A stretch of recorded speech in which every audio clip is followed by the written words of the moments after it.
will punch you in the face if you don't get off the shed. Now get off the shed. Get off the shed. Get off the damn shed. Hey everybody, it is Mike. I am live and we're all fine. Nobody has COVID. Come on. Be realistic. Anyways, here we are. This is the Lonestar card unboxing because you guys saw I got this one in yesterday, right? Was that yesterday I got this in? This is the John Malin Lonestar trading card. I think. Come on, focus. Focus. Focus. Is she seriously calling me now? I've been sitting here for like 3 hours. She hasn't said anything. I just start to stream and she calls my name. Oh, she's calling Micah. Okay. Anyways, there it is, everybody. The Lonestar John Malin trading card on the back. What is on the back of this glorious illustration by our old friend, John Malin? It's the pack of part of a puzzle card. I mean, a puzzle card puzzle. The upper right-hand corner. So, pretty cool, right? So you guys already saw that one. This comes with every purchase of Lonestar 2. I think I have enough of these that everybody who ordered Lonestar from LonestarComic.com will also get them. So I'm not going to hold any back. If I have enough for everybody, then everybody gets them. So, all right. Everything's all right. Everything's all right. The doctor believes it is an allergic reaction. So we're gonna hope that's how it all plays out.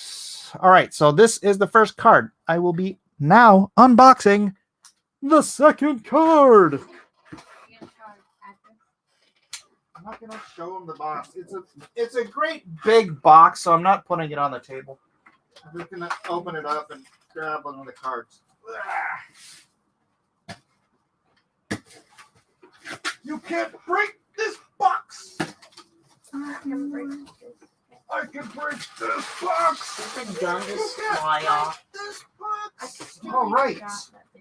The second card we're gonna get to see, ladies and gentlemen, is the Canaan White. Oopsie. The Canaan White. The Canaan White. See that? It says right there, art by Canaan White. The Canaan White Lonestar trading card. I only made 2,500 of each of these, so once they're gone, they're gone. Like I said, I think I have enough for every customer. I hope that is the case. Otherwise, it's just going to be for the Lonestar 2 people because they weren't promised. They were not promised to the Lonestar Heart of the Hero campaign, but I'm fairly certain I can give those to everybody on that campaign as well. So it's just going to be one set per customer. Doesn't matter how many times you ordered. One set per customer. Sorry. Broken glass Canaan with a pigeon bursting through. Canaan is so cool. Canaan is indeed cool. Now, what is the back on this card? It's the bottom right corner of the puzzle. Smashing through. Lonestar Canaan face to face with Hitler. All right, so we've got the puzzle. The puzzle begins to take shape. Oh, look at that. Look at that. There we go. What is card number 3? Ow. Nothing. Oh, yeah, I need my knife.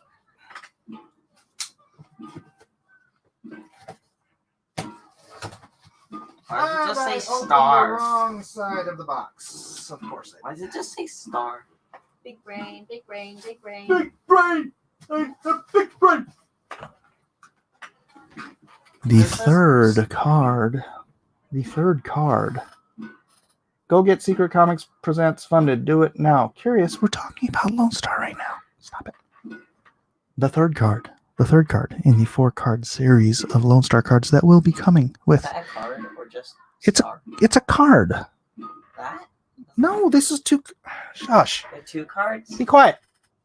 It's the Matthew Weldon, which is also a cover on the other campaign, but I closed up on it so that we could get a nice, sweet shot of Lone Star by the man, the myth, the legend, Matthew Weldon. Lone Star in striking repose, holding his special Bowie knife, although he kind of drew it a little funky. But that's cool because it is still an epic card from Matthew Weldon. And what, pray tell, is on the back of this card? It's the top left corner of the puzzle. Let's put that down and see how it looks. Bam, bam, bam.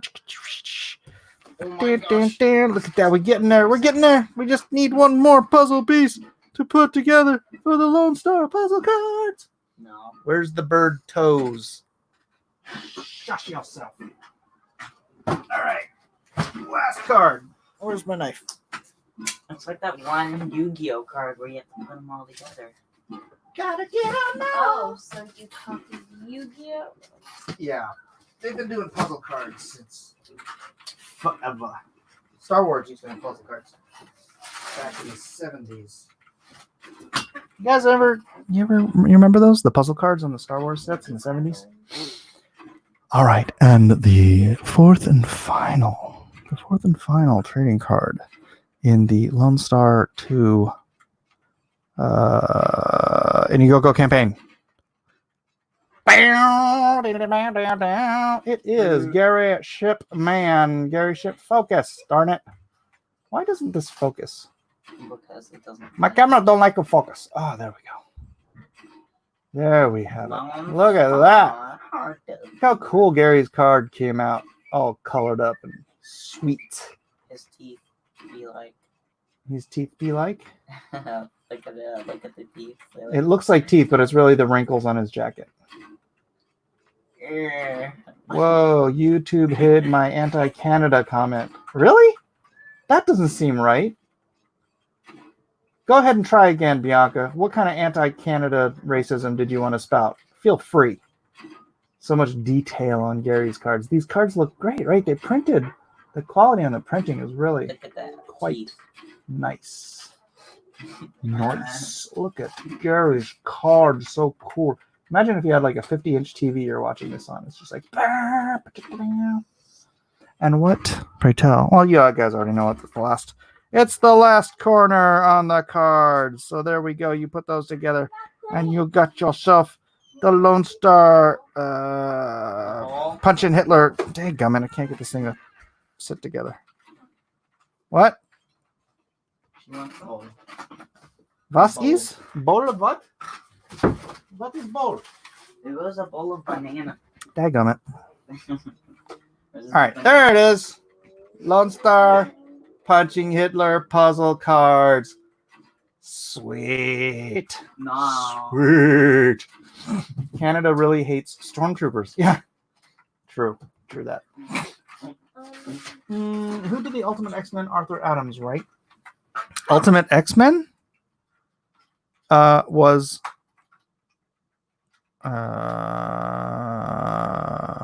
what was that guy's name? Please be the king. I forget. Nice cards, Mike. Thank you, Nighthawk Warrior. Thank you very much. So, what's your guys' favorite? Which one out of the four epic Lone Star trading cards? Which one's your favorite? Let me know. They're also very different, right? Like none of them are. Their styles are so varied, but I have this great consistent logo that I tailored the colors to the coloring on each of the pieces. By the way, I colored all these. Oh, no, I didn't color this one. I did not color this one. I colored these three. Just so you guys know. I like the Lone Star in the blue background. This one? Or this one? He's both have blue backgrounds. Can't pick a favorite? What? Did Matt send it? On the Instagram. Oh, nice. Ha. We couldn't get a dabbing Lone Star card. No, you could not. All right. Disgusting. You did good on the Kanan one. Thank you. They're all great, Mike. Thank you. Gary, you're alive. There he is. There's the one I did. Yeah, Gary, you want to get a better close-up of it? Let's see. Come on, focus. Focus. Why? Why the focus? No focus. No focus. Focus. No focus. No how it goes. There it goes. No All right. English. There's No Gary's. Looks good. Tightened it up and everything. Are they magic cards? My desk is slanted because I draw on it. So there you go. Oh, Victor thinks Gary's is the best. Very nice.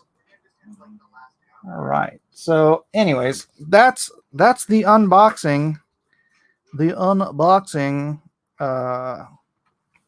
Pretty cool, right? I'm excited. So we need much more Canada bashing, says Bianca Fights the Zombies. I could agree to that. Five Fox says Barry's is real. Gary. Barry. Hey, Barry. Hey, Barry. It's really good. Thank you. Thank you very much. Hey, did you guys, you may not have seen what we were doing over on, so today on Jason Brubaker's stream, we decided to do a little mash-up comic strip. And so here's what we did. Jason did this first panel. No, wait. Who did the first panel? I think Jason did the first panel. And I think Zach. Did Zach do the second panel? Or Fuzzy? Fuzzy or Zach? Honestly, I can't remember who did the panels. So it was Jason, Zach, Punching Panda. Punching Panda did the first? Okay. Did he? And then Jason did this one? Or did no, Jason did this one. I don't remember. Then Fuzzy did this one. And then they're like, this is supposed to be, it was supposed to be a story, right? You're going from one thing to the next. So he's like, and then I didn't know what to do. So I tied it all together with this panel, which was, and I thought it was funny. Thankfully, they got the reference because they were not getting any of my references all morning. It was driving me quite crazy. I heard of Brubaker. He's a top pro, right? He's a top, and he's a top pro. Not he's not a. Oh gosh darn it! Look at that. There's a big old. Hold on, I gotta fix that. This is actually a low res version. Ah! I forgot to throw away the Tommy gun. Are there any comments on it, Eden? Huh? Are there any comments on it? Oh yeah, Caroline said. Whoa, Mike, this is awesome. Cool. Whoa. Wow, but with a W at the end. I mean, not W. O at the end. Whoa. All right, so there it is. There it is. Ba, ba, ba, diddly-dee-dee-doo. Dun, dun, dun, dun. Punch.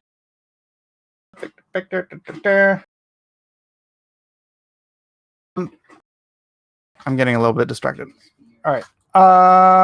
Anyways, back to remove that from stream. We're gonna get back to working. So I've been working. I was working on this on Brubaker's on the Broobs stream this morning, and I am going to get back to work on it now. Sorry about drawn and quartered. My wife is fine. They think it is a allergy.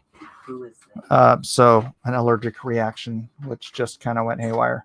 So hopefully that's the case, and we'll all be good. Mike Gary has Titan Kickstarter. Well, Gary's welcome to come on and promote his Titan Kickstarter, Nighthawk. But right now, this is Lone Star 3, page 4 and 5 from Lone Star 3. Check it out. Lots of chainmail for those who love the chainmail. No. No, you don't love. Isaac does not love the chainmail. All right, so there is that. Let me take this. Kind of cross off my address on it. There we go. This was my census card, but I've been using it to do stuff on. So. Yeah.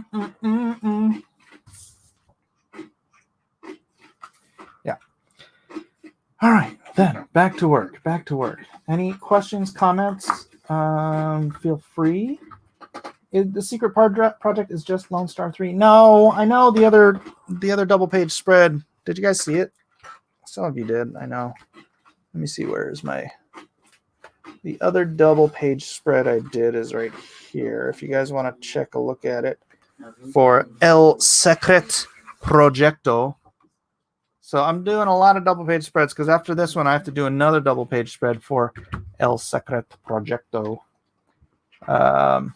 But yeah, so I did this one, and now I'm doing Mongolian hordes, and then I'll be doing another one for this, and then I'll be moving back on to doing single page story stuff. So this was fun. But yeah, you guys should look forward to this secret project and to Lone Star 3. I will be hoping that they are both open for backing at the same time so that we can do some lovely cross promotion between me and the author of that book. Oh yeah, and here's the first page to that, but I'm going to do the clouds in the background or in the back on the computer. So there it is. All right. Will Monster Hunt have a second issue or just be a one shot? It's just a one shot for now. I don't know if we'll I don't know. Maybe I'll talk to Richard at some point in the future. I don't know about Malin, but maybe Richard. I don't know. Although I couldn't call it Monster Hunt unless we're hunting a different monster. Ooh, what if the Jawbreakers and the Unknown Soldiers have to team up this time to fight or find a monster? Ooh. That could be very cool. That's a seed of an idea. But who could the monster be? It would have to be something pretty epic to need both teams. I don't know. Don't know. I guess I'll think about that later.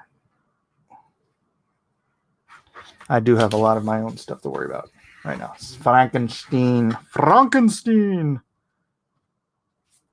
I was actually thinking about Frankenstein in my universe. The Frankenstein monster, not Frankenstein himself. Although, what if Frankenstein, Dr. Frankenstein, turned his, not his creation, but turned his science on himself in order to give himself eternal life? Ooh, that could be a great story idea. I wonder if anyone has ever done that. Perhaps the monster could be a huge rock-like creature, Mike. A huge rock-like creature. Do you have someone in mind? The Thing?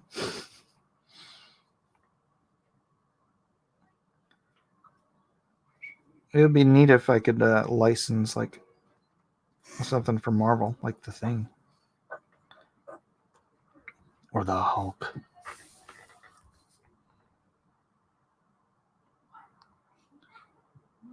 Alright. FYI, I did put links out to the drawn and quartered heads in case they're not too busy doing something else. They wanted to pop in and chat while I draw. Oh, is that not a good angle?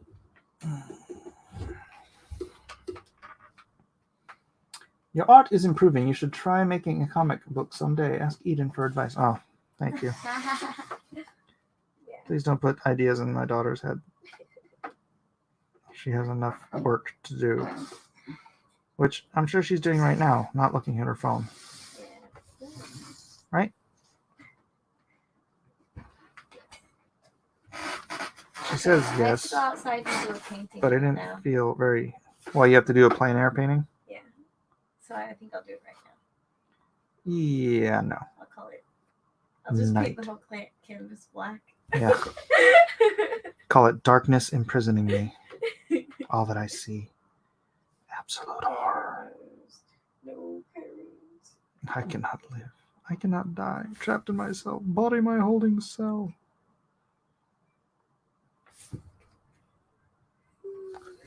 Garbage Man with Lone Star. Monster Hunt issue 2. Ooh. Hey, that's not bad. That ain't bad at all. Monster Hunt 2.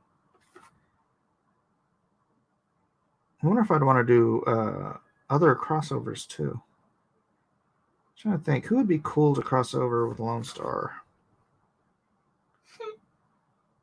in Lone Star's universe, or some amalgam of the two or three.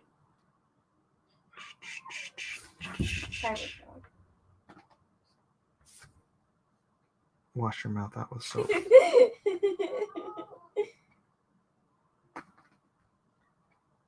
Better watch your mouth and see.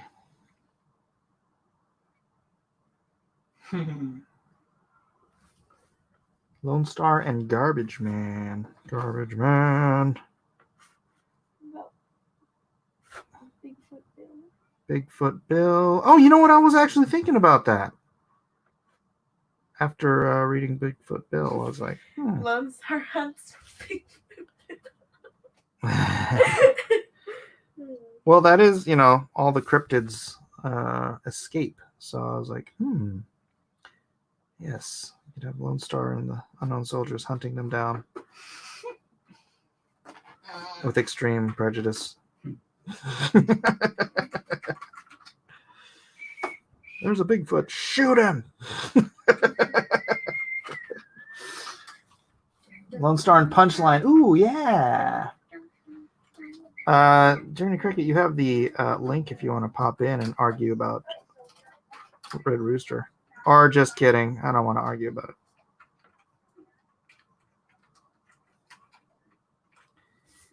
Just kidding. I'm not wanting to argue. Oh, no.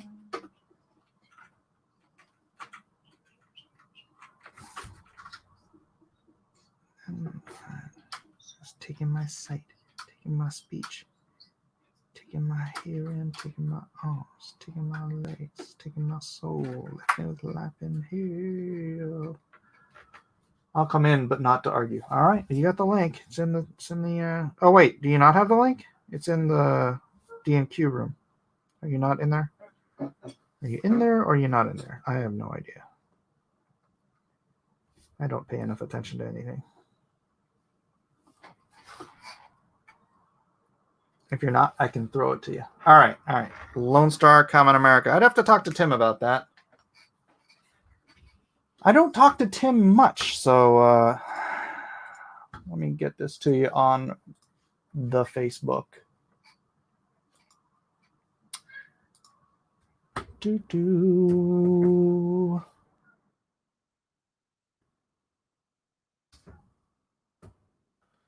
And here's to you, Mr. Robinson, sending you a link so we can say, hey, hey, hey, come hang out with me, Mr. Robinson.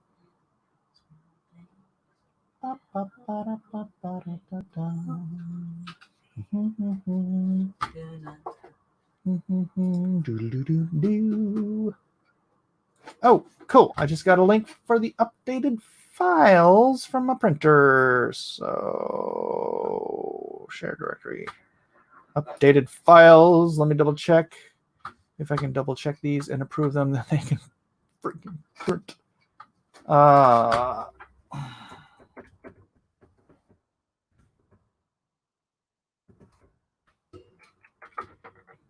Enter password. The heck? Let me just try.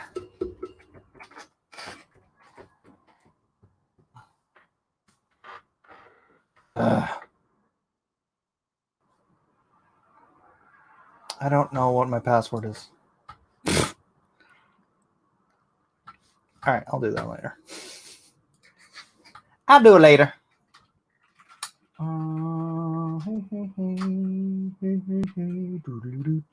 I like the idea of patriotic characters meeting. True.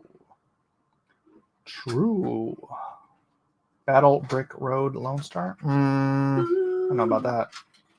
Sorry, but Brightweiser's last rant ended it for me. I won't back his trash. All right. Nighthawk Warrior, don't make me kick you. I like a good argument. Cecil Cash Grab. No, probably not.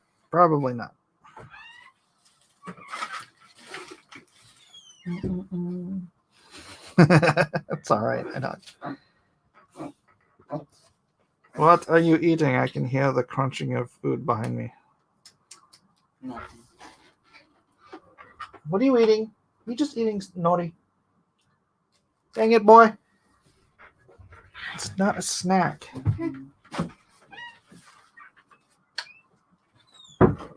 need to hide that stuff from that boy. Jason, I sent it to you on Facebook.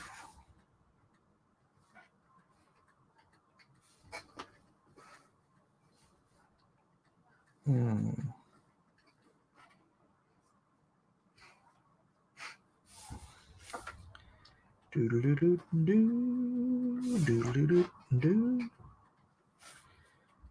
don't know, man. If I don't know. I don't really want to argue about it. I just. I'm sorry, I missed something. What? I keep skipping through the video. But it's. I don't think I have to watch the video. You will watch what your teacher tells you to watch. This was a recording of a class that I missed. And you missed the class. Now you must watch the class. It's nice that you can watch it on double speed, though. I was, and it was still fast enough. And here's to you, Jason Robinson. Hello, can you hear me? I can hear you. Good. How you doing, Mike? I'm doing well. How are you? Good. Hold on one second. I got to turn down my... That's something open. It is...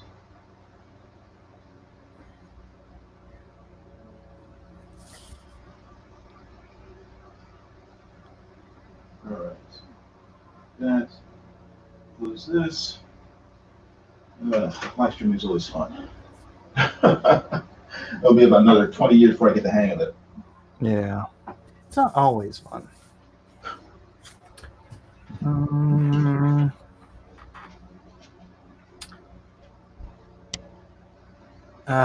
Captain Health seems to be on your side with the Red Rooster issue.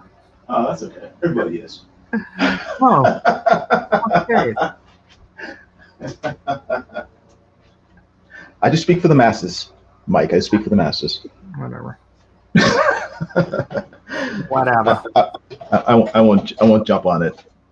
All right, I'm gonna turn this down because my speakers are way too loud. I was watching this thing with Steve Wozniak, and it was so quiet that I had to turn my speakers all the way up. And now everything is all jacked up because nothing else is that loud. Somebody was running a scam, a Bitcoin thieving freaking scam on YouTube. They had a Steve Wozniak was talking about cryptocurrency and all that, how it's disruptive technology and it's gonna in years it is gonna be like totally changing everything. I thought Bitcoin was a scam. No, absolutely not. Anyway, go ahead. But someone was like uploaded that video with with all of this text on the video saying like, "Oh, it's the Steve Wozniak Bitcoin giveaway. Just send us this much Bitcoin and we'll send you twice as much back." And I'm like, it doesn't work like that. And there were Sounds legit. 8,000 people watching, and I'm like, no. I know some of these people are dumb enough to freaking believe that, but that's not how it works. Take advantage of that, Mike. Oh, Get on the ground floor. I felt so bad. I reported the video to YouTube, but Snitch. I don't. Yeah, dude, it's a full on.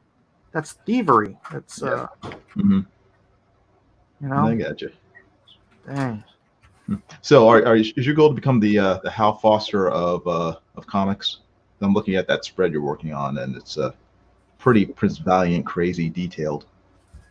I didn't follow a lot of Hal Foster stuff. I know he did the comic stuff, but Oh, you should look at it. It's beautiful, beautiful stuff. I've seen some, but I went to the. It was a couple years ago. I went to the. What's the name of it? Ohio State University has the largest collection of original comic book art in, I think, the world. really? It was started by the guy who drew Terry and the Pirates.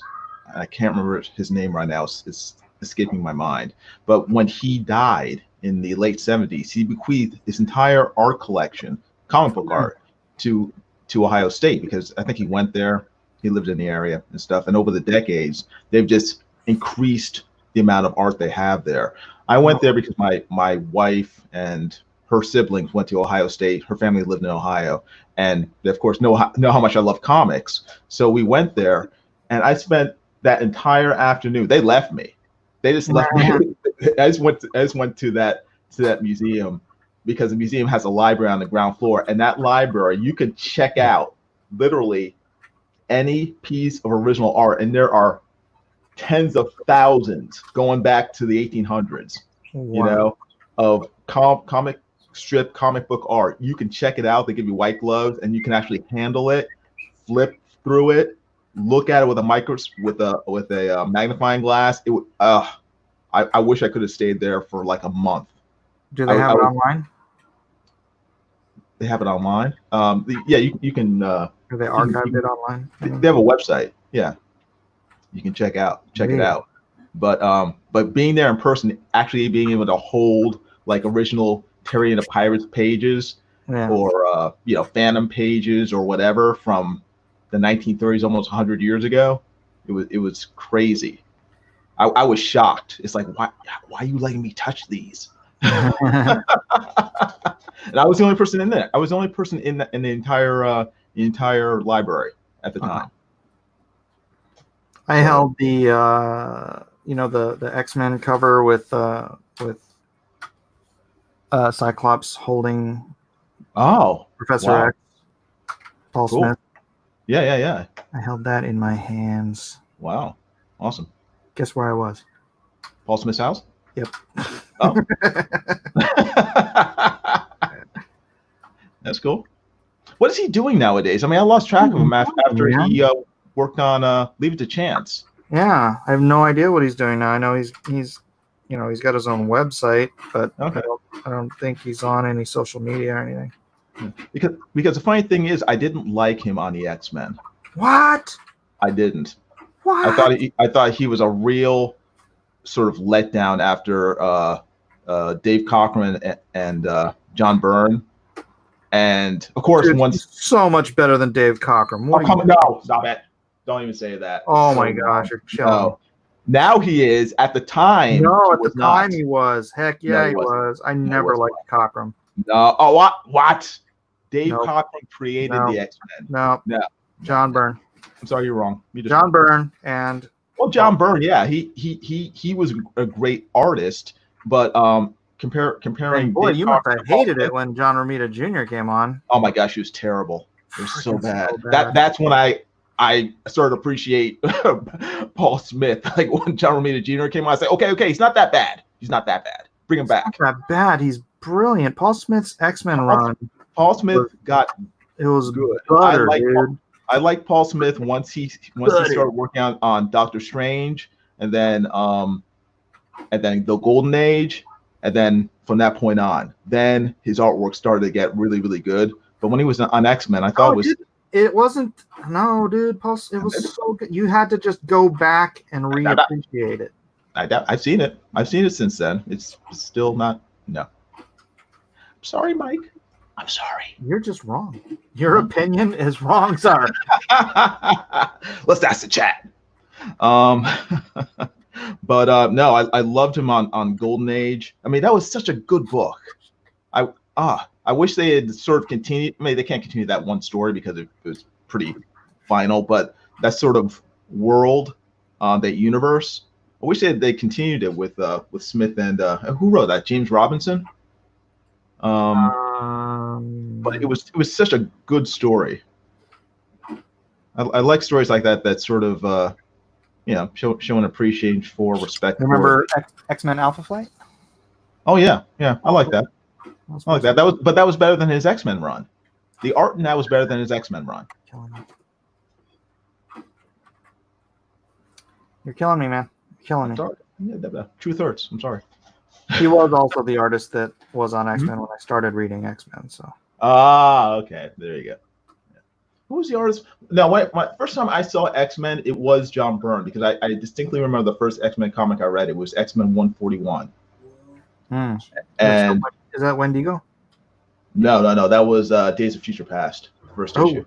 Nice. But I distinctly remember because it was 1980, and the date on the story, not when in the future, but in the present, was October of 1980. But I was reading it in August, and so I was like, wait a second, they got the date wrong. It's not even October yet.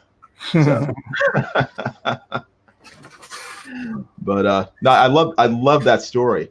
But I guess now John Byrne. No. I would say Jim Lee's probably my favorite X-Men artist. No, he's not. He's not. I'm wrong. I'm wrong about my favorite X-Men artist. Okay. Yep. But John Byrne, I mean, he was so good. But the one I love the most is Dave Cockrum. I don't know what. I don't know. There's something about. It's not just because he created the new X-Men. Oh, he's so clunky. No, he's not. No. He has a classic, to my mind, like Marvel house style. Maybe it's because he did like half the covers during the 70s. Maybe that's why I think that. But I don't know. I just love his work on the X-Men. I think he got a lot better once he came back. I mean, he was fine, in 90. Well, I guess it was Giant Size X-Men #1 through then 94 through when did he stop? Like 107. Gloopy and gloopy. It's just it was the 70s. They were all gloopy. Maybe, but that's the thing, is that John Byrne sort of like tightened it all up, Yeah.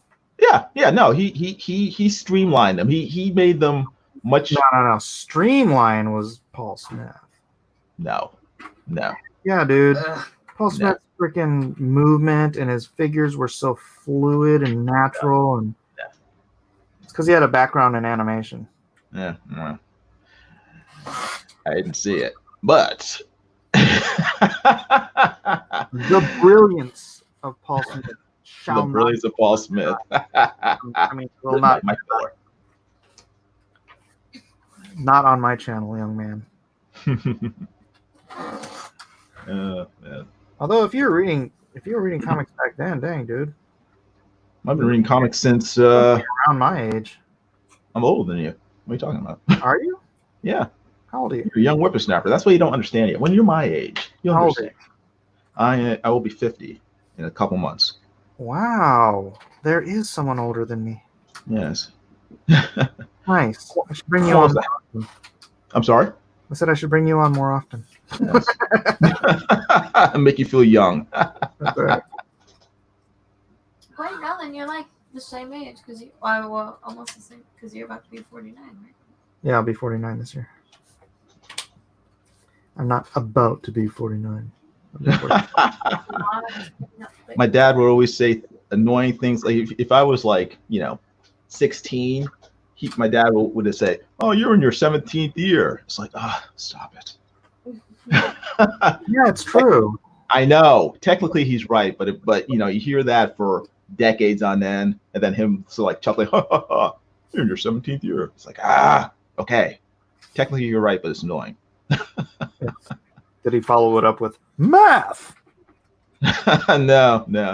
He was actually pretty stoic, but he you know he always had dadisms, like you know, whenever you would like screw up something, he was, you know, and you say, oh man, messed up. He'd say, oh, poor workman always blames his tools. It's like, oh gosh, stop it.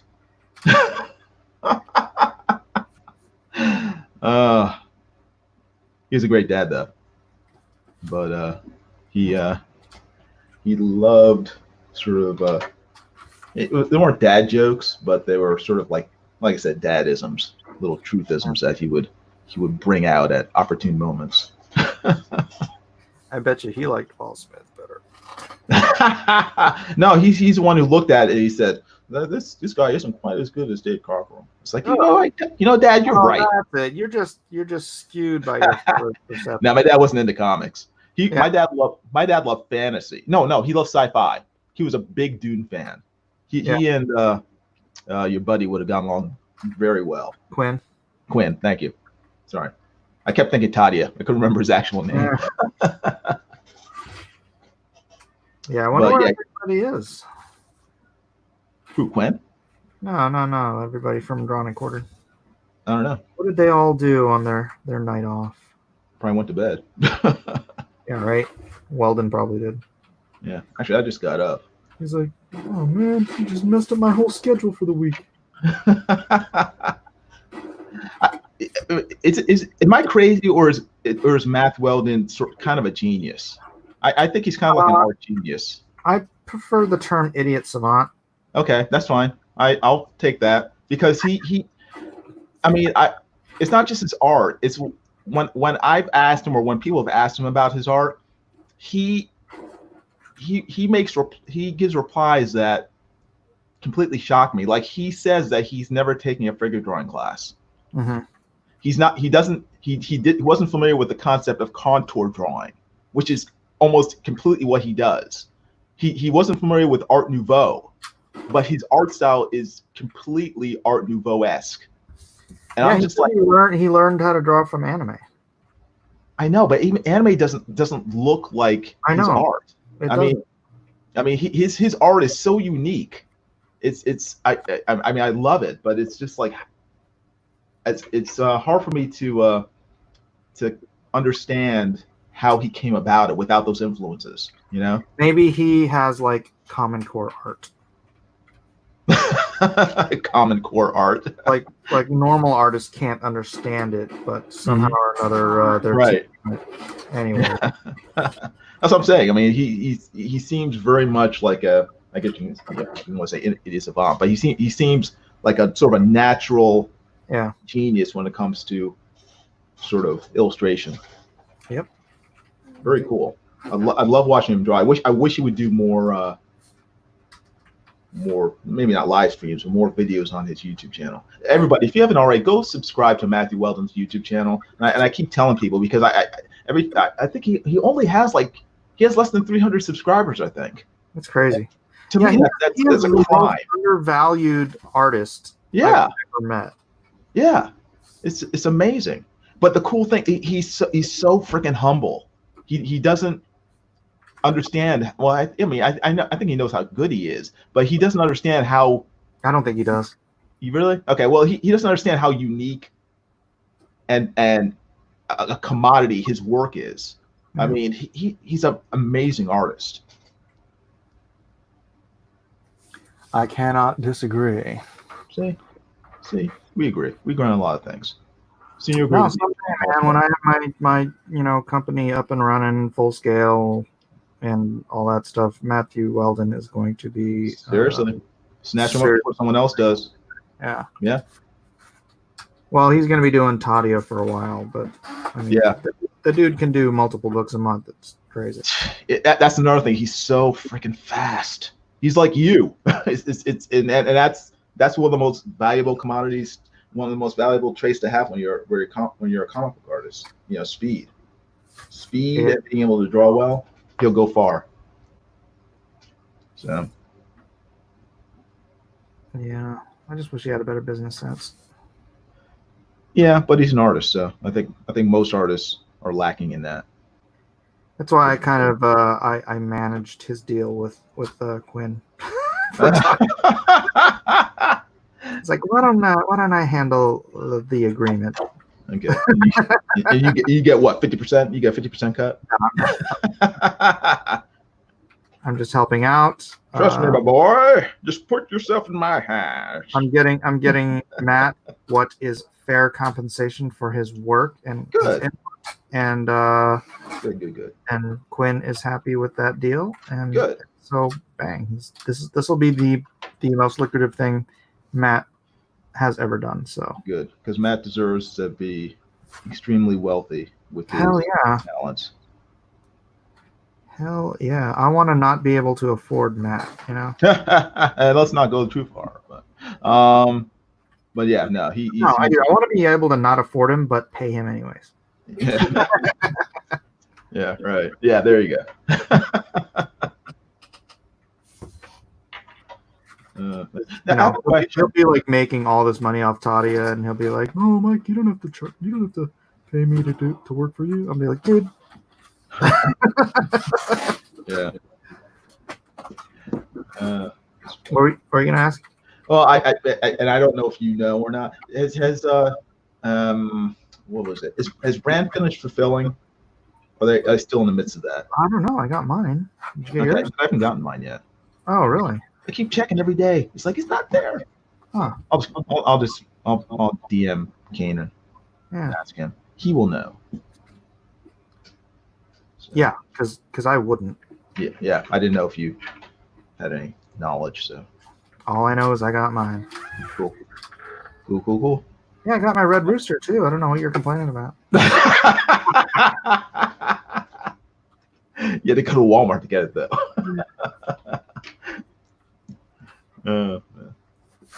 Too funny. He is gonna change freaking comics, man. Yeah. I hope comics get back into the public sort of view again, because it's having one distributor, having them isolated to small shops, that aren't everywhere is a no-win situation. That's right. And this Walmart thing is a experiment. Mm. And it looks, I mean, if you saw the pictures of people posting stuff, dude, all the racks are like at least half sold out already, and it was like day 2. Mm-hmm. So it looks like the experiment is working, and that could lead to not just Walmart saying, "Oh, okay, let's do this again," but the old adage, nobody wants to be first, but everybody wants to be second. Mm-hmm. It's going to come to Target. It's going to end up Kmart, whatever other brands are. Like, oh wow, people actually do like comics, right? And they're going to start sticking them everywhere again. Yep. Now, what is the frequency for these books? Is like Bass Reeves going to come out every month or supposed to be monthly? That's my thing. I was like, dude, these things are going to be empty in like 2 days. Yeah. Have these days for. No, I think was it yesterday's stream that you said that each story gets 40 copies or something? 10 copies of each book. Yeah, so 40 copies. Yeah. That's not going to last long. No. So what? I don't know. They may want to increase that depending on how the first couple weeks go. I wonder how quickly they can refill, reprint, right, all that stuff, because they've got displays out there already, and they've got to keep them filled. Mm-hmm. Yeah, and they also have to see, like, I'm after the first quarter, they have a good idea of how well it's doing. You have to wait a few months to see if it continues past issue 1 or if it's a regular thing. So. Yeah. Well, think about it. If they sell out of those first books, The turnaround in customers in Walmart is constant. Mm-hmm. So they're going to have, if they could turn around 10 copies, if they can turn around 50 copies of each book each month. Yeah. Dude, 50 times 3,000, that's 150, right? 150,000 books a month. Those would be the 4 top selling books in the comic book industry. Yep. Yep. Well, Hold on one second. now. Hold on 1 second, okay? I gotta check something.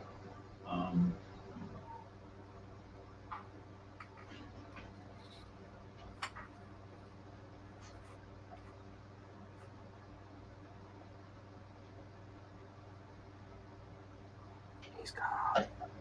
He's run away.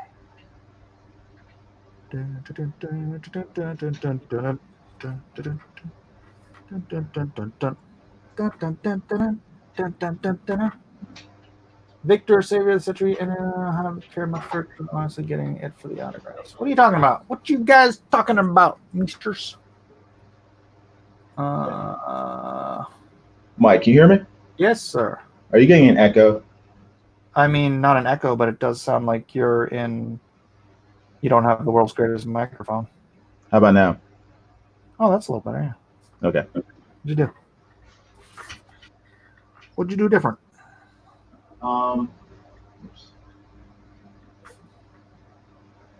What I had to do, I just take my headphones off because it has a rechargeable battery, but the battery doesn't last that long. I need new headphones. So I had them on, and I started getting the little beeping sound that we're going to shut off in about 10 seconds. So I had to take them off. Gamer headphones? I guess they're gamer headphones. I mean, I use them for my cell phone. I use them for a lot of things. When I'm doing live streams, I'll have them on if I'm talking to someone else in that live stream. So because I'm worried about an echo from my speakers by my computer, but maybe my computer's far enough away from my Nobody worries about that. I have never have headphones on. Nobody ever complains about me echoing. Really? Okay. Maybe I don't need them at all then. So either that or they just don't complain because they know I'll kick them from the channel. Yes. You have to control the complainers, Oh, shoot, I forgot I have to draw all this grass beneath their feet, too. Get Turtle Beaches, says Rhaegar. Yeah, that's what I used to use. That is indeed what I used to use. Stay there. Don't move. All right. Damn. Yeah, so I am really excited to see where Allegiance Arts ends up in 6 months, Yeah. We shall see how the Frankenstein experiment succeeds. No. Gosh, have you seen how our phones take pictures during the night? No. See, I get up and I misplace my pen. I love that. She wants me to show you how well, and apparently she wants us to show you our neighborhood. This is how our phones take pictures at night. Whee. It's really dark out, too, so. Wow. I mean, there's a Superman. Oh, there's a Superman. Wow. Superman? I mean, I couldn't take a picture Wow. of it. But... It's like a safe I know, right? Those are pretty good phones. What type are they? Note 10 Oh, wow. Okay. Plus. Note 10 Plus. Very cool. Very cool. She wanted me to remind. Yo.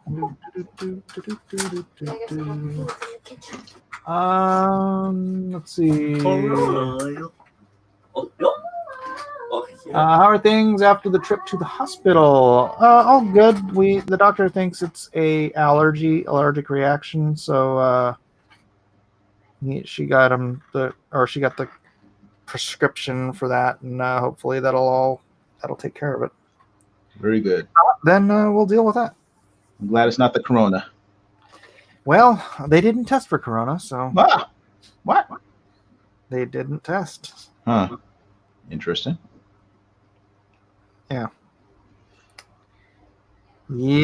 Did you ask, or they just weren't giving it? I No matter wasn't what? allowed in. Family's not allowed in the hospital right now. Oh, My wow. wife said the inside of the hospital was like dead. Wow.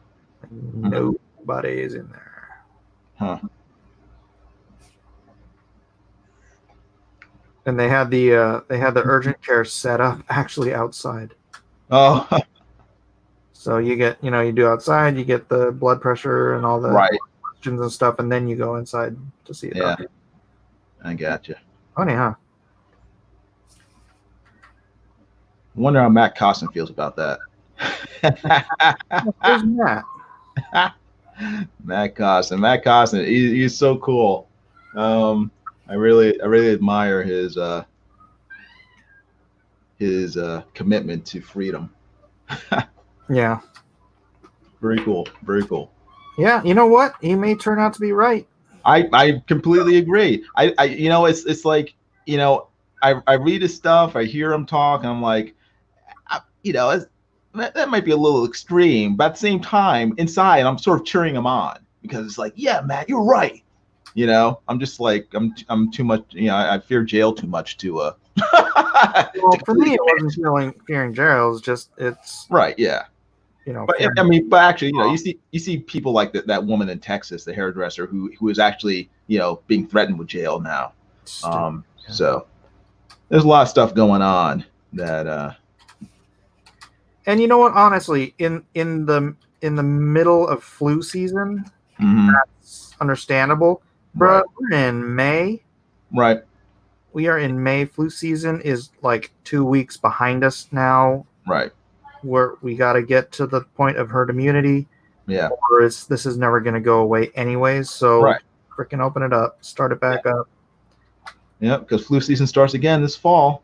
You keep keep in 24/7 lockdown. All summer long. You can't do you're that. not gonna get rid of it. Can't do that. Nope. It'd be idiotic. And it'd be incomprehensibly damaging to our economy. Yeah. Do your homework. I am. No, you're not. You're standing behind my desk staring at my TV on my monitor. TV. My TV monitor. I'm gonna wait more. We're all guaranteed to have skin problems. What? I just have eczema. And then mommy has eczema, and mommy has all these different You don't have to talk about all of mommy's health problems on stream. Show some discretion. Seriously.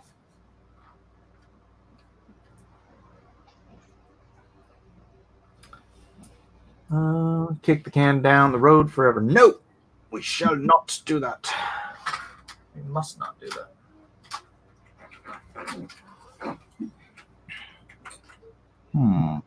So what is this, a commission?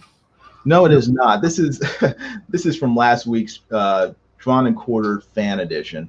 Of course, I didn't finish, but I won. And I was supposed to be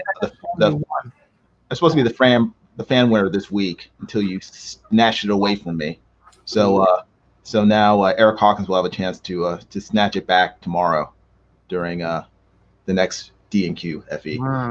But this is one of Dan Fraga's characters from Black Flag. That was the topic last week on Drawn and Quartered fan edition. And this is a character. Actually, the character's name is Bubble, but I think Dan Fraga's version of the character is a kid, like a 10 or 11-year-old girl. And I didn't have any really good pictures of her because there are very few of them on Google Images. So I just grabbed the one or two that I could find. I just made her in like a 10-year-old older version, like a 20-year-old version of the character. What if she never ages, though? I'm sorry? What if she never ages? Well, then, tough luck. I just aged her up. Oh, you're all blurry now. I know. I just blurred out. I thought I had this on. This thing auto zooming? It should not be. Let me fix that. Curious says 18 months will equal close to 40 trillion fake dollars. I'm telling you, get your Bitcoin now. The halving is in 4.5 days. There we go. There we go. That's better. 4.5 days to filing.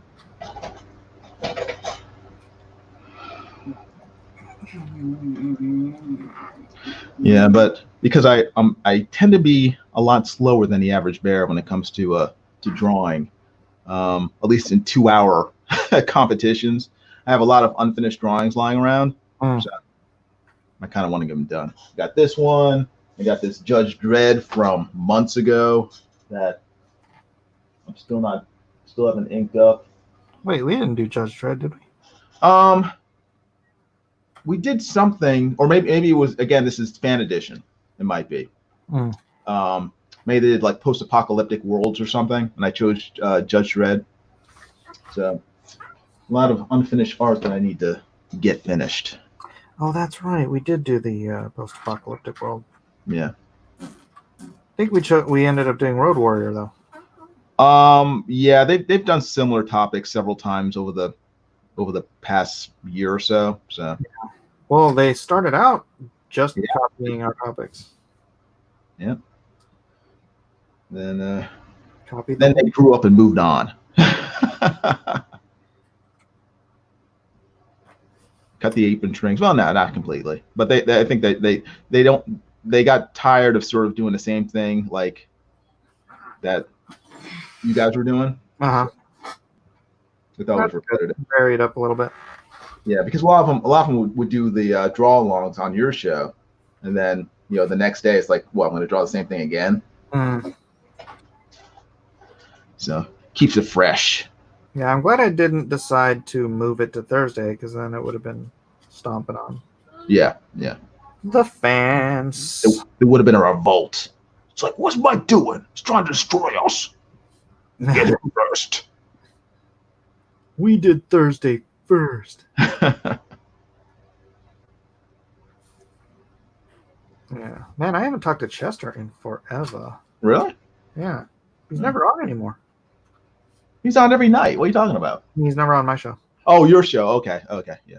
I guess that's why, because he's on something every night. Yeah. He's busy as heck. I'm trying to figure out, like, how does he have time to do everything? But he's a cool guy. Really very interesting guy. Yep. Broke bread with him in Japan. Yeah. He loves telling stories about how he's maimed people over the years. How he's what? Maimed people over the years. Oh, goodness. Because he used to be a bouncer. And so, he enjoys telling stories about how he ripped a guy's ear off in high school by accident, of course, by accident. Yeah, much pressure. And how he gouged another man's eye out during a bar fight, again, by accident. Yeah. A lot of accidental maimings happen around Chester. So. I didn't mean to, officer. It's, I swear, officer, it was an accident. His arm just came off. I don't know what happened. Yeah. I didn't know if I twisted it that way. Could have sworn he said uncle, but in the heat of battle, I could have been wrong. All right, Graydon. See you later, bruh. Phobic Zeno says $5 is impulse price. They should sell well. Yeah, that's the same price they set the little Yu-Gi-Oh card packs and the Pokemon card pack. That is the kid price for stuff. And that's really I'm just hoping those are going to kids, because that is the audience that has been left behind for 30 years. Yeah. I don't know. The only thing that might deter at least kids from reading them is I bought them through the Indiegogo campaign. I started reading them. Like Nora Saga and the Futurist is very dense reading for a comic book. I mean, it's very wordy. Bass Reeves was just classic comics. I mean, I loved it. But the Futurist and Nora Saga, I read the first couple pages. I had to put it down. Really? Yeah, because it my brain was sort of looking ahead for the next, like, 22, 23 pages. Like, do I really want to read all this like at one sitting? Which is good and bad. You're getting your money's worth in terms of story, but at the same time, it's a lot to take in with all the stuff. It's just like, I hear you. and if I were a kid, I would skip through those pages. yeah, if I were a kid, I was like, 10, 12 years old. I started flipping through it in Walmart. I'd probably put it back, because even though the art is good, I mean, it's great art. It's just a lot of reading. Yeah, that's probably why when you look at the pictures people are posting, it looks like Bass Reeves and Red Rooster are the ones selling out first. Mm-hmm. Yeah, and Red Rooster, the first 24-page PDF he sent out. I mean, I'm not going to get the Walmart one because I've already bought it. But the first 24 pages. I mean, that was a great read, great comic book. I guess for me personally, because I love traditional comic books, like the whole Marvel style. Red Rooster and Bass Reeves were the ones that really sort of sucked me in, and I just swallowed it. I just devoured it. Yeah. I didn't, when I heard him in saying how they didn't want to compete with the superhero stuff, I'm like, that's a mistake. Yeah, because mistake. People do want superheroes, and people want new superheroes. They want heroes with a I don't know. What I'm trying to do is do like a classic sensibility but a modern feel. Mm-hmm. I think that's a market that can be nurtured. Yeah. And Red Rooster reminded me a lot of like the sort of early Fantastic Four issues. Mm-hmm. Maybe not too early, but the classic ones where they're bickering with each other and arguing with one another. Mm-hmm. I thought Mark Pellegrini and I guess Mitch, who helped plot it out, did a really good job of sort of capturing that feel where the characters felt like more like real people. Good. It was a really good read. So. I still haven't read it. You finally awake. People are talking about the virus, Imperial College Study, trade paperback books. No. I imagine there's not really many comics sold inside Walmart, so seeing one could make a kid pester their parents for one. Yeah, the other comics are in that. And then your earbud. My earbuds? Oh no, where's my earbuds? Hold on. Jojo? Lost them yet again. Other pocket. Thank you. Mm-hmm. They've been Jojo. They've been JoJo'd. No! JoJo eats earbuds. So, did you see the cards? The ones you just got? Yeah. Yeah, look great. For the fans again. Dun, dun, dun. If anybody's here, wasn't here earlier, here you go. Very cool. Gary Shipman. Cards. The man, the legend. This is the Ship Man. Yeah. Says right there on the front, art by Gary Shipman. When are you shipping out your books? The well done. As soon as I get them in.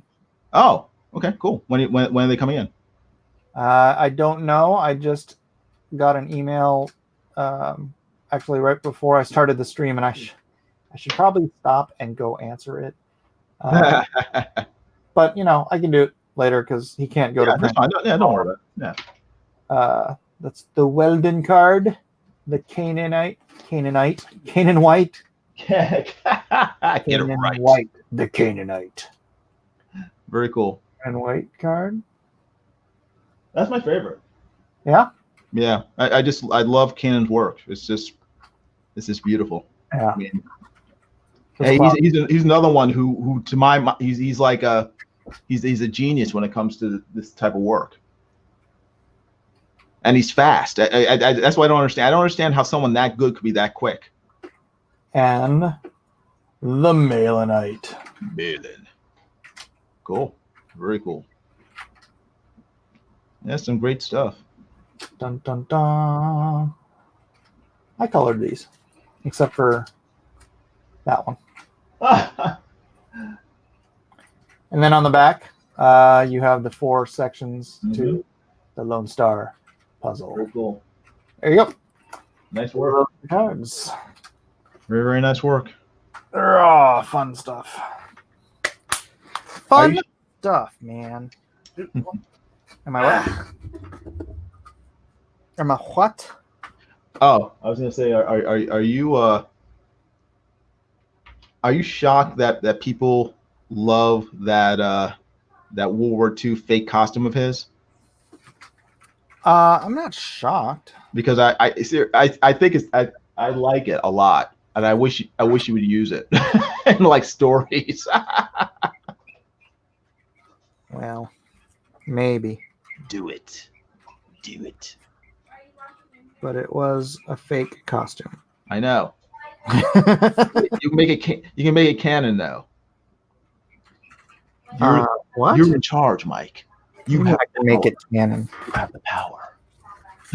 The canon story is that it was he never wore that costume. Phooey. Canon schmanon. Reboot the whole thing. Make it as make. During, like fast flashbacks where he is wearing it, because that's the myth. Mm-hmm. Right. Yeah. Did you read the PDF? No, I trashed it as soon as I got it. Of course I read it. It was good. I made corrections on it. Oh, okay. Half of which you ignored. Thanks, Mike. Did I really? But yeah, no, it was good. I mean, I'm not going to spoil it or anything, but it was good. It was better than the first one. Oh, thank you. And I mean, the only weak part of that second story was the wicker chair. Some that people was, like that was the wicker, some people that was don't a like the mistake. wicker. I'm sorry, Mike. That was a mistake. It probably was. It was. Probably was. The wicker chair. That cost me. I mean, I saw you spend 3 days on that wicker chair. I got to the page where the wicker chair shows up. You can't even see. You can't even see all the detail you put into it. I know. It's covered up by the color. The color made it all bright in that room, and I'm like, no, it's got to be dark. So I darkened it so you can't see anything that I. Oh no, Mike. Because it had to set the mood. I know, I but didn't care about the details. I cared about the mood of the scene. Story before, Yes. So remember that for next time. Next time you plan on spending 3 days working on a wicker chair, think, am I going to actually see this when it's colored? As long as I know it's underneath. As long as I know it's there.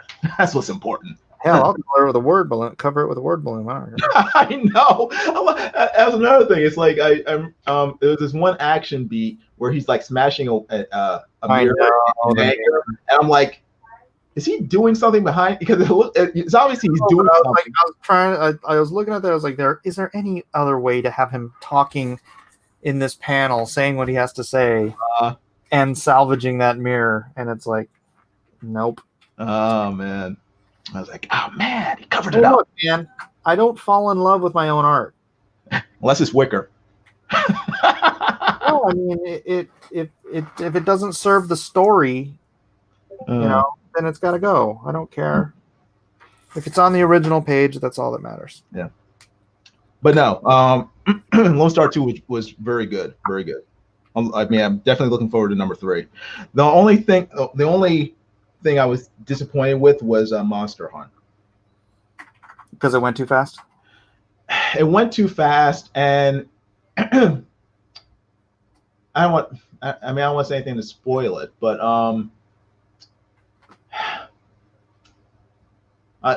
I would You love say character and you didn't want anything to happen to that character.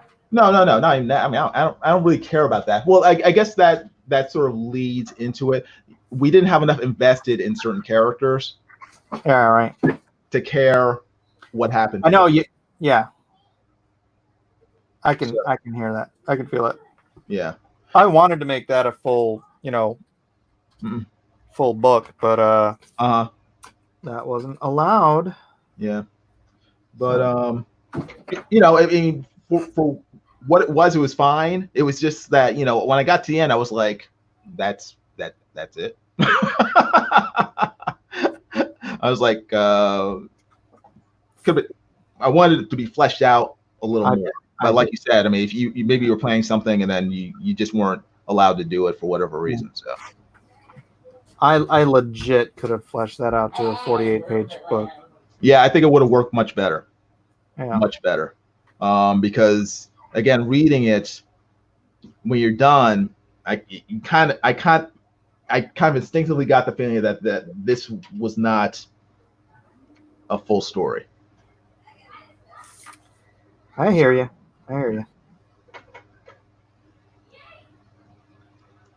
But it's I mean it's I don't know, it's really cool seeing when I see like you and Doug and Gary working on your books in these live streams. I just think it's really cool. As a fan, as a comic book fan, I enjoy seeing creators Right, can you create. imagine if you could have done this when John Byrne was working on Fantastic Four? Oh yeah. Have you been reading John Byrne's what was it, Elseworlds comics No. on Facebook? Nuh-uh. Okay, he's been for the last year or so, he has been writing and drawing, I guess they're just pencils with word balloons, untold stories of the X-Men between like right after he left the book, starting from I guess issue 142. For what? For himself, for his own pleasure. Seriously. He has, yeah. It's fantastic stuff. Wow. I guess you can look at his website. He has them there too, but I've been reading them on Facebook and on his Robotics. robotic, whatever it's called. Yeah, Burn Robotics. Dude, that dude has not updated the design on that website in 25 years. Yeah, neither does Drudge Report, but people still go to it. Yeah, but he's an artist. He's an artist, and he was like, 25 years ago, I'm on the cutting edge of web design, bruh. Yeah. Been 25 years. Yeah. Well, now it's retro, so now it's retro, so he's still on the cutting edge. Yeah. Yeah, I couldn't. When I went and I saw that, I couldn't believe that was still his website. Mm-hmm. Yeah. I hadn't gone for 20 years. Yeah. But you should go back. You should check it out because the stuff he's writing. I mean, he's got the Fantastic Four in there. He's got the Avengers in there. Great stuff. Writing and drawing. Yep. And he has them in PDF, so you can like download each issue. I think he's up to issue 10 or 11 now. And it's all fan fiction. Yeah, or burn fiction. Yeah. Fan fiction for fun. Yeah, just for fun, and just tons. A lot of people are just like begging Marvel to like take this stuff and turn it into some sort of what if story or whatever. But whether it happens or not, I mean, with Marvel nowadays, I doubt it will ever happen. Dude, I kind of have to do this right now, don't I? I have to do this. I have to see. I have to stop working. You're making me stop working. Look what you're doing, Jason. No, seriously, check it out. Show everybody. Forcing me to share stop it with the world. Oh, it's a comic strip I did with some friends today. All right, it is at Burn Robotics. Yeah. Check it out.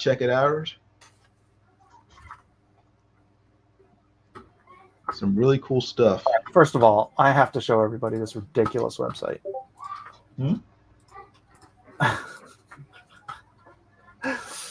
What? Welcome to Burn Robotics. That's a beautiful page. A website designed in 1996. That it's in 3D. How many websites do you see in 3D? Look at that. It's gorgeous. It's gorgeous. Oh dear, Dude, come on, man.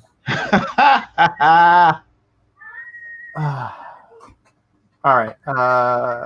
Where is it? Pencils? Don't ask me what section it's in. Maybe there's a search. Web comics. No, you go Ghoul is no.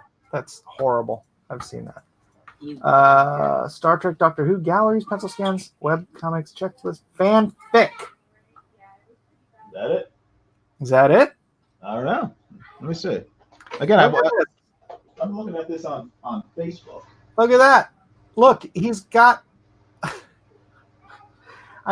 John Byrne is not gay, but he's got the rainbow flag because he probably built this before the rainbow flag.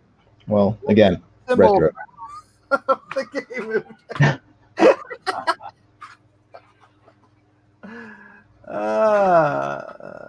This is.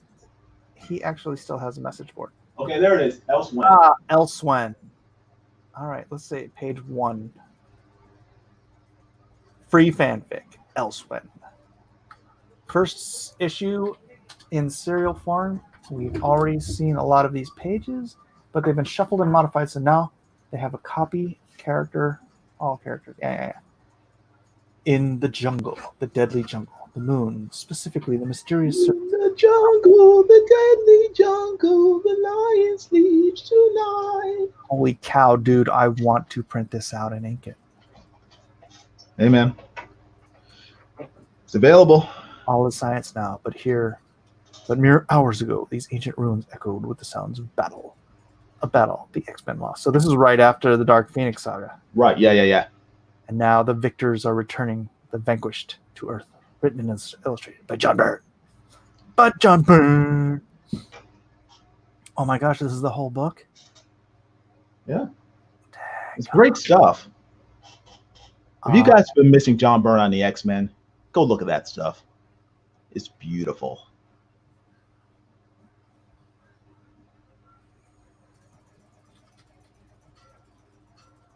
And he just did this for giggles. Just for giggles. Because Marvel and DC are too stupid to give him a regular gig. Look, Kitty Pryde's still like 14 years old. I mean, he and Walt Simonson and Louise Simonson, all these people should be having work coming out of their ears from the big two.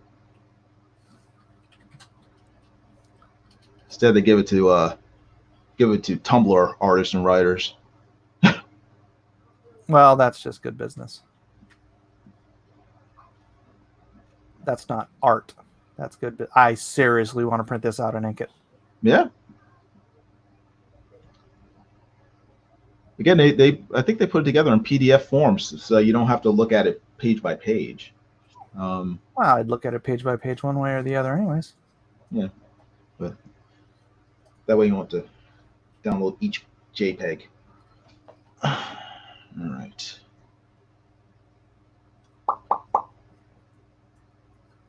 How many issues of this did he do? At least 10. Might be 11. I think I saw it said 11. I thought that was like page 11, but these are full issues. Full comics. 24 pages, I think, each. Yeah.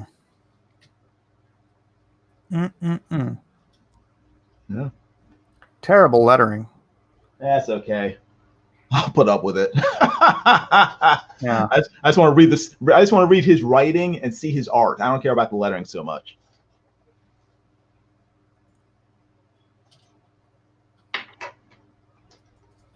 I love this kind of page he does with all the rubble. Yeah. Gosh, if only he wasn't such a terrible human being. I really don't care about that either. I just want to see the work he does, because a lot of these people. I mean, I guess it gets back to the whole sort of Comicsgate thing. As long as I don't have to like see their stupidity like on social media or anything, I don't care if he's like a curmudgeon or a jerk, in person. I just want to read his comics. Right. So, what he could do is he could take those and he could call it "This Isn't X-Men." Mm-hmm. because remember I can't remember who did it, but they published a Batman story, and it was legitimately Batman, but his symbol was a little different. Right. And it was called "This Isn't Batman," and they published. What? So yeah, Byrne should do that with those pages because, Yeah. of course, he'd have to have somebody ink it. Mm-hmm. Yeah. I don't like him when he inks himself. No, I don't either. I think he's a very poor inker of his own work. Yep. But you know, yeah, get a good inker on there. Get like who inked him on Superman? I loved it when Carl Kessel inked him on Superman. The person who inked John Byrne the best in the entire world, and he only did it for 2 pages, was Scott Williams. Scott who? Scott Williams. Oh, really? Oh, wait, I think I saw that. What was that for? It was a giant size X-Men issue where it was like a bunch of different artists did like 2 pages each. Uh-huh. And John Byrne did 2 pages, and Scott Williams inked them, and it looked phenomenal. Better than Terry Austin, man. I was like, wow. I wish that was like a team up for the ages. Yeah. Yeah.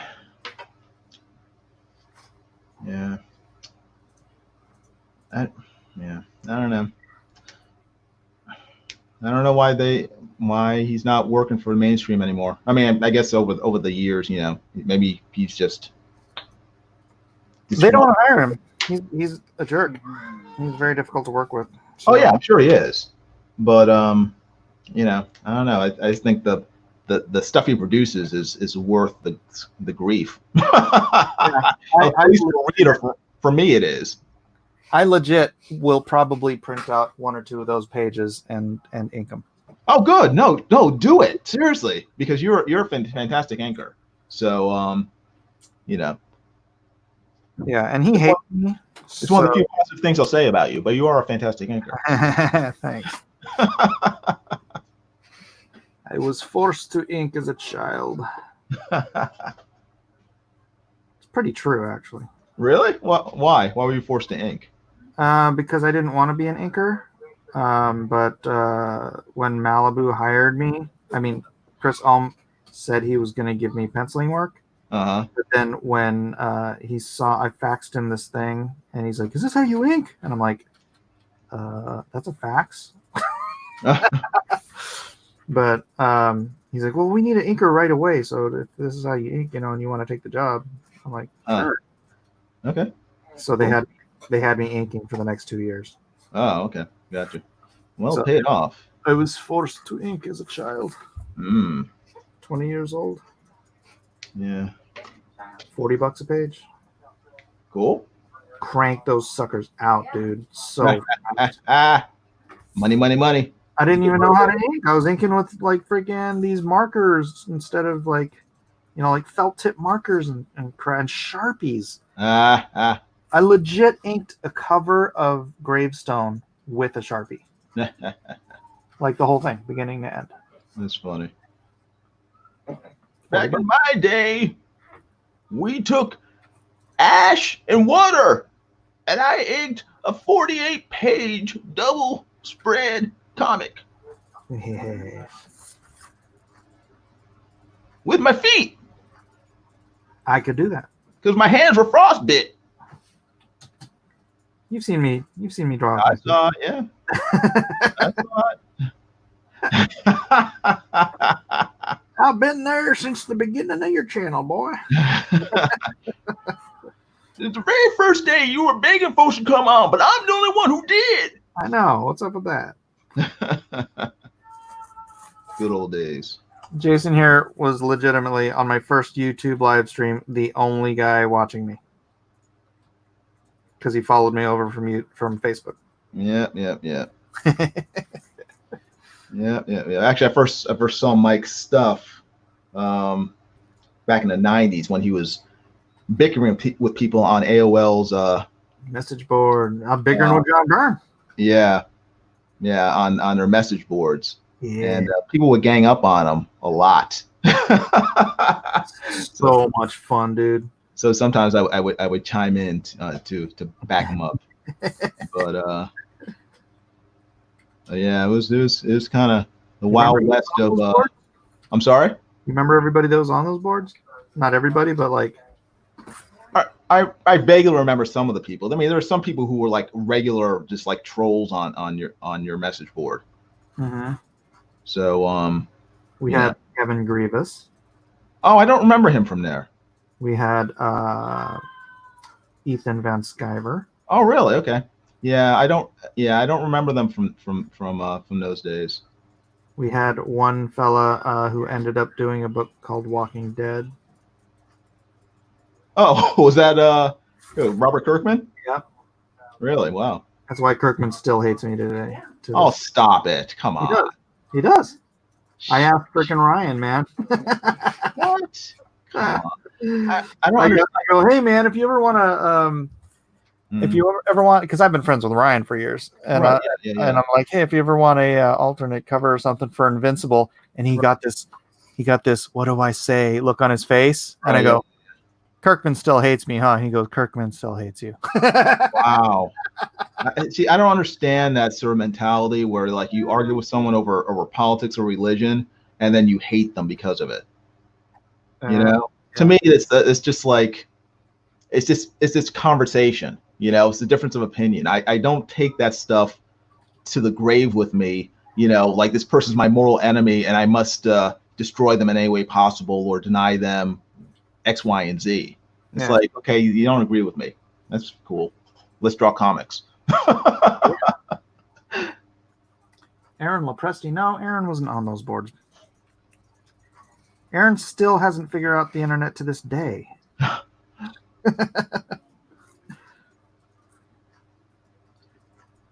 No, I'm glad he figured out how to live stream and everything. Yeah, I love his work. It's just great artist. Very clean, just classic stuff. I wonder if Elliot's awake. He said he was going to come on Drawn and Quartered tonight, but you know, all that happened. So. Mm-hmm. Yeah. Well, it's good to take a break once in a while. You know, I mean, you're very consistent with Drawn and Quartered, so I think a lot of people put it on their schedule. Right. I hate to mess it up. Time to watch. But boy, I'm glad to be able to work on this double page spread. That's one thing that I hate for on Drawn and Quartered night is for my if I don't have time to work during the day. Dude, I didn't even do cross examinations today. Yeah. But it's cool how you've taken to live streaming like a duck to water. I mean, you really seem to enjoy it.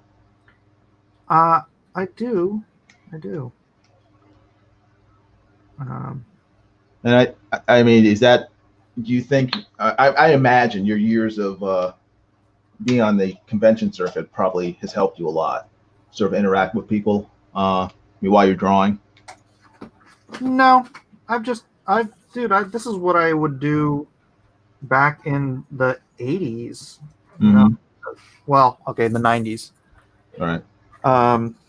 I would just, I'd have my work. I'd pick up my phone. I'd call. I'd pick up my Rolodex, and I would call people and have them and just talk to them while I drew. Wow. It's like literally going back to my very, very basics. It's like we're on the phone, except we're on YouTube and we have an audience instead.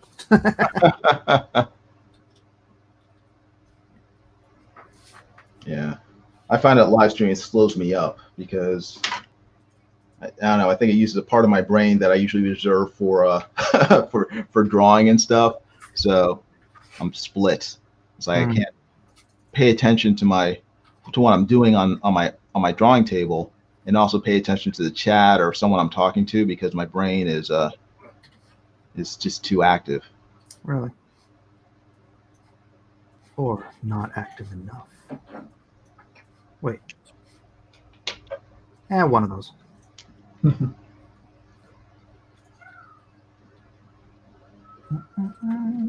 Man, I'm getting hungry again. So when do you think the theaters are going to open up again? I'm gonna be optimistic and say within a month. Within a month? You think so? Yeah. I'm not going to be that optimistic. I don't know when. I don't know when they're going to do it, but I just think that close quarter film viewing like that, I think it. I don't know. I don't know. I just think, maybe not everywhere, Mm-hmm. but places where we don't have, socialist dictators. You mean outside of California? Yeah. Well, that's a funny thing, dude. There's only only Orange County has closed beaches now. Oh, okay.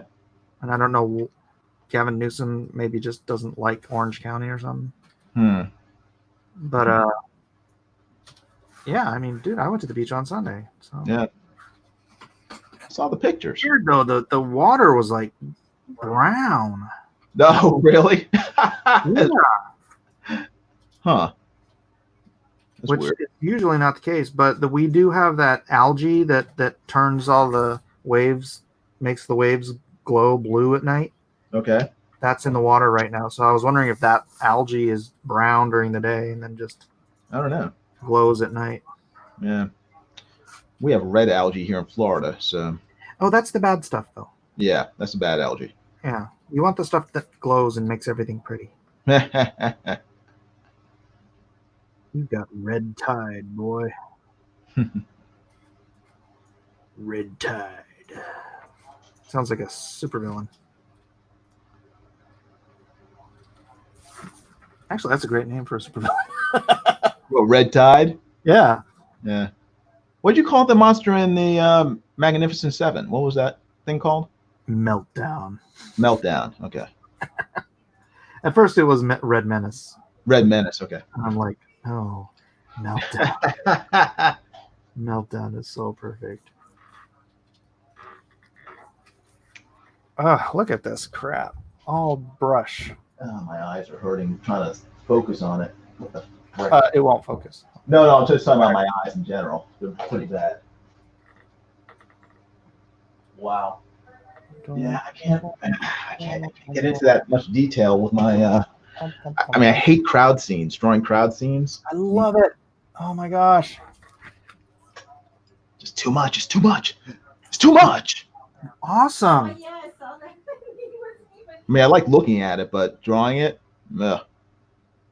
gives me the heebie-jeebies. Why? I don't know. It's just too much stuff to draw. I want to get to the good parts, and that's not the good parts to me. That's the good part. Seeing people getting socked in the jaw or flying, those are the good parts for me when it comes to comic book art.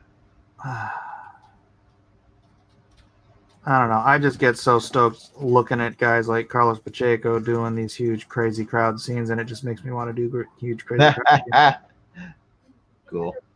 Who's your favorite comic book artist? Carlos Pacheco. Really? Yeah. Okay. I'll be sure to let Paul Smith know. Yeah, Mike was just telling me the other day that it's not you. No, I'm serious. He said Carlos. Sorry, Paul Paul. Pacheco. What? I said, sorry, Paul. Yeah. I do owe Paul something. He did come to my wedding. Oh, cool. Very cool. Hey, would he do a something for Lone Star? Dude, I don't even know how to get a hold of him. He's got a website and he doesn't respond on it. So Oh man.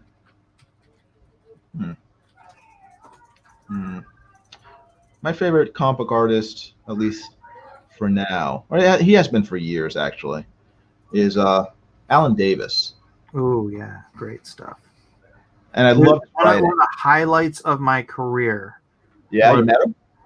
No, I never met him. Wait, oh no, I did meet him. He freaking had my tag at my New York Comic Con a couple years ago. They gave him my stinking badge. By mistake. No, It wasn't even by mistake. It was, I don't even remember the ridiculous reason was. Oh, I know what it was. To keep I you from remember what getting it in? was. So he's the guy that runs the Artist Alley Yeah, at New York Comic Con. Guess what his name is? I don't know. Mike Miller. Oh, okay. So they couldn't find Alan Davis's badge, and so he was saying, well, I talked to Mike Miller, Mm, right, and yeah. something like that, and so the idiot little worker there who didn't understand his perfectly good English gave him my badge because he heard him say Mike Miller, Aha. and so Alan Davis and his little entourage are walking past me and Oli, and Oli goes, "That guy's got your badge." I'm like, "What?" And I look and I stop him, and I'm like, "It's like Alan Davis," and I'm like, "Oh, that's my badge." And then we went back and we talked to the other guy and figured it all out, and I got my badge. So Yeah. I did meet him. That's how I met Alan Davis. Aha. But that's not the highlight. The highlight of my career was I designed the new costume for X-Man. Yeah. And so I basically I hated his costume. I hated that stupid jacket and the crap. Right. And so I was like, hey, he's at Scott and Jean's house in this story arc. I'm like, can I write a page in to the script? I'm like, you don't even have to pay me. They did pay me, but I said that. I want Scott. I want his costume to get all jacked up. And Right. I want Scott to hand him an old like preliminary X Factor suit. Okay. And so it was, it was like the X Factor suit, Right. except for it had like thick black bars on it and all that stuff.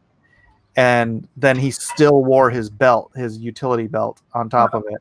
And I'm like, this is X-Man, right? And so I got to redesign X-Man in that issue. Very cool. And then Alan Davis drew my costume in one of the big X crossovers. And I was like, that is the best feeling, I finally made it. Yeah. See, Alan Davis is a superb artist, as Nick C. Well-read user says Pacheco doesn't seem like a top 5 guy. He is to me. I am more concerned about skill than popularity. And to me, I don't care how popular. He's a brilliant artist and writer. I mean, I'm trying to figure out if I like his writing or his art more. Oh, you're talking about Alan Davis. Alan Davis, yeah. Yeah. But see, that's the thing, is that Alan Davis and Carlos Pacheco, to me, are cut from the same cloth.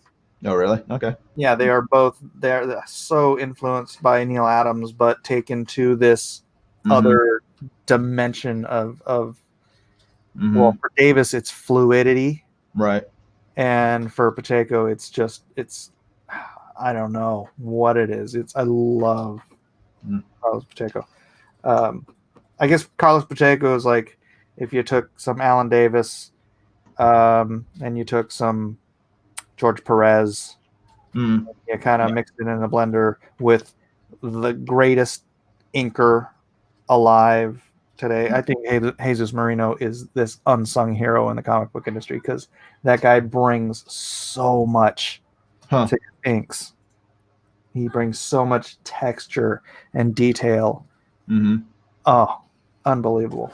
So it's not just Carlos Pacheco. It is the combination of Carlos Pacheco and Jesus Marino that is my favorite artist. Gotcha. And seeing as how I'm a penciler and an inker, that's what I try to that's the level I try to reach. Cool. Yeah. Don't get me started, man. So many good artists out there. Makes me sick.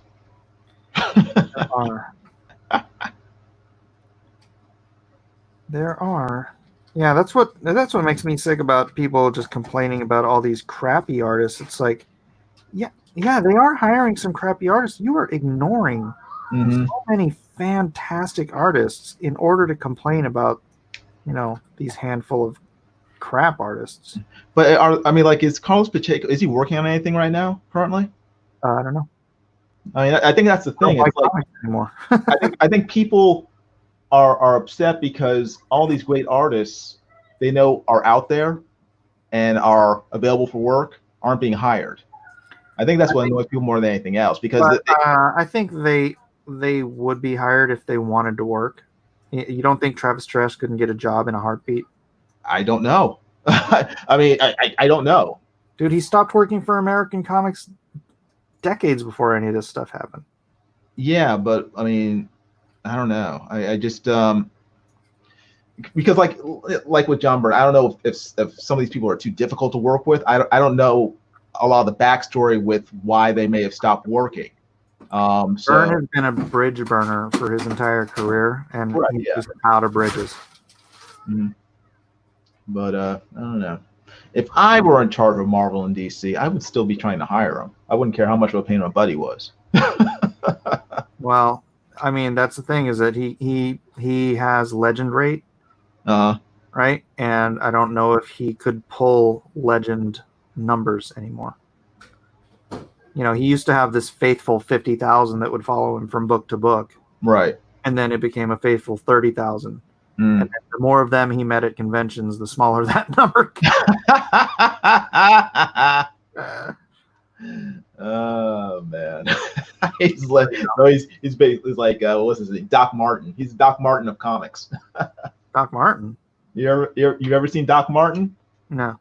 It's a BBC show. I think it's on PBS or if you have BritBox, you can see it on BritBox. It's a great show. It's been on for almost 20 years now, but it's basically about this this big city doctor who develops a fear of blood, and so he has to stop being a surgeon, and he moves back to his hometown, which is a small village somewhere on the coast of England, and everyone there is sort of like it's sort of like a British what was that show? Northern Exposure.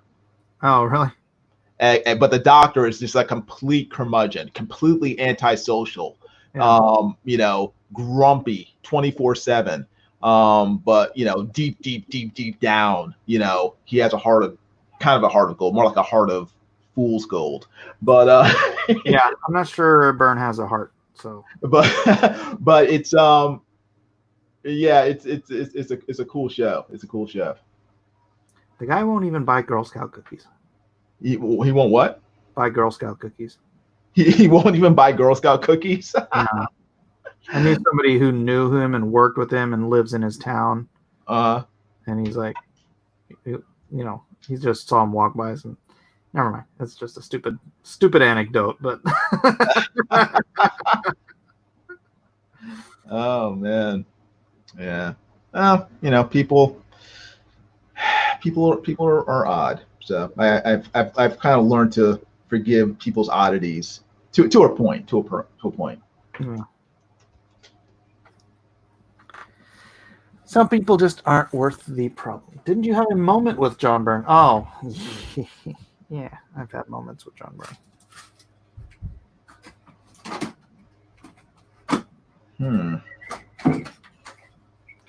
I don't know. Do you remember when he was when he named his fans burn victims? Yes. I remember the story you told. Yeah. Tell it again. That was me. Burn victims. I gave him that. Well, at least he's lived up to that title. Yeah, I got burned.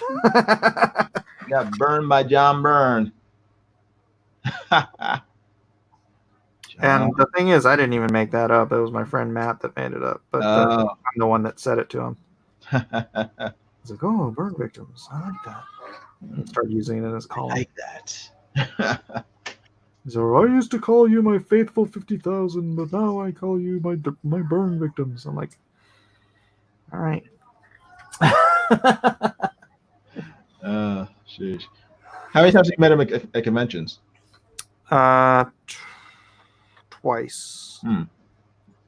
One before all that stuff, and then one after I spent, a good year berating him on AOL.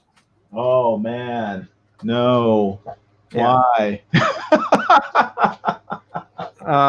Because he's a smug jerk. And so,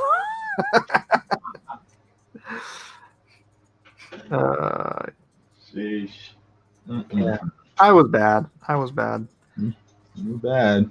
It was funny. It was a good Yeah. times. It was even he was, because I was berating him about what a hack he was. What? Because dude, he was just cranking out garbage. Freaking Oh yeah, he kind of was in the 90s. Yeah. everything he was pumping was just trash. And I'm like, dude, freaking, you are not even putting effort into your art anymore. You're just squirting crap out, and it's garbage. I'm like, I used to be your biggest fan. I gave you the burn victim line. You owe me. Yeah, and he's like, I have to do all this work because I have all these bills to pay, and and I'm like, yeah, you mean your ex-wives? You have alimony to pay your ex-wives. No, Mike, you want? And then I did something truly unforgivable. No. Being that I knew what Legend rate was, and I knew how many books he was working on, I explained to the audience how much John Byrne was making every month. No.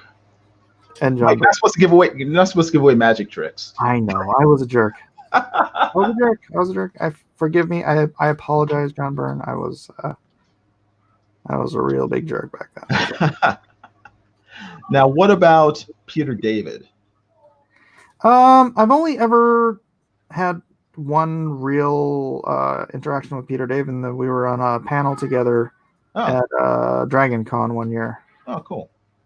So, but that was it. So, not much to like. I don't know. He seems pretty cool there. Oh, that's neat. Very good. That was it. Very, very cool. Fuzzy Creature says, man, when you stick the knife, you stick the knife. It's just the level of hubris with this guy. It's like someone had to just knock him off his freaking pedestal, I wouldn't do it today, obviously. This is before Mike mellowed out. Yeah. Mellow Mike. You guys know me. I am so much more mellow than. Dude, you should hear the story with Jim Lee, but I'm not going to tell it. Oh no, tell it. Gosh, no way. It's just us. You can tell us. Nope. I'm just going to tell you, it is legendary. Okay. If you know anybody from Wildstorm, just ask them sometime. When you write your autobiography, you better be in there. Yeah.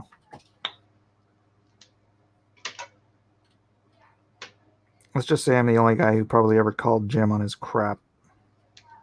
Oh. Do do do.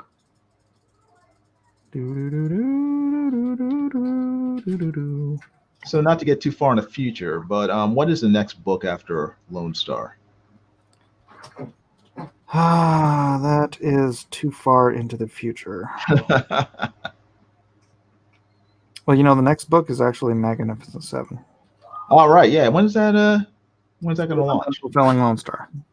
When's that going to launch? As soon as I'm done fulfilling Lone Star. So I'm hoping desperately the end of the month. Oh, great. Very cool. I look forward to purchasing it. Yeah. I look forward to making it available for purchase. But yeah, I need to get the book in hand. Actually, you know what? I'm thinking maybe I can even start it before I'm completely done fulfilling. Maybe I'm like 80% done fulfilling, and I just have some of the harder straggler stuff to fulfill. Right. But I do want to get to that at ASAP. Cool. And start promoting it on all those guys' channels. Oh yeah. That'd be cool. As for what, do I want to do another Lone Star book, or do I want to do a different Blacklist Universe book? I'm not entirely sure yet. I think people are looking for Godsword. I know. I'm so tempted to draw that one myself, though. Now, who's the guy who you said that you were? Paolo Pantalino wants to draw it. Well, who? Paolo Pantalino. Okay. Hmm.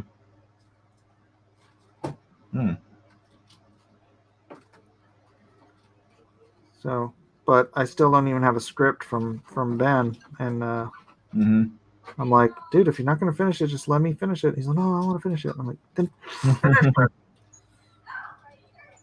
it's like annoying. Cool. Dude, when you count on other people, even people you think you Yeah. can count on, it's like, Makes it more difficult, but yeah. Just gonna draw it all myself, gonna write it all myself. If that Jim Lee bridge is burned, then tell us. Oh, it's not burned. Actually, I went in the day after that situation, and I picked up some work, and I continued to work for him. So, someone actually told me he like respected me because I was the only guy that freaking stood up to him.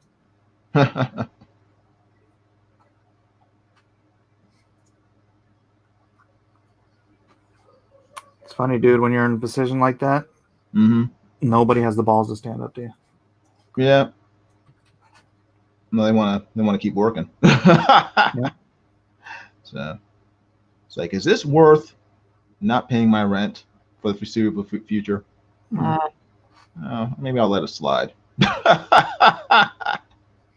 But yeah, everyone has a breaking point. So sometimes you have to speak truth to power.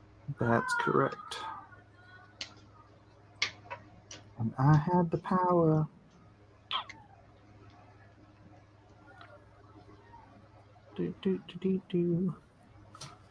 Would Jim do a cover for you? No. I don't think Jim would do anything outside of DC. Yeah, I don't think he's allowed to. Yeah. I don't think he is. You know, hey, that's the price you pay when you're a publisher. Yeah. He's a company man. Yeah, that is true. Just remember the price Jim paid to be in the position he is in now was the demise of his entire catalog of characters. Well, I mean, they got absorbed by DC, didn't they? Yeah. When was the last time you saw one of those characters in DC? Isn't I don't know. I don't know. Is Tom Strong part of Wildstorm? No, that's ABC. Yeah, but didn't they get absorbed by Wildstorm at some point? But it wasn't owned by Wildstorm. It was okay. by Wildstorm. Okay. Alan Moore. Yeah. Yeah. Midnighter's no longer being used by DC? Is he? I don't know.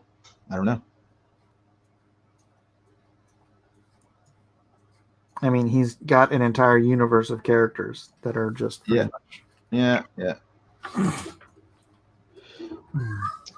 Who knows? Maybe they'll be resurrected one day.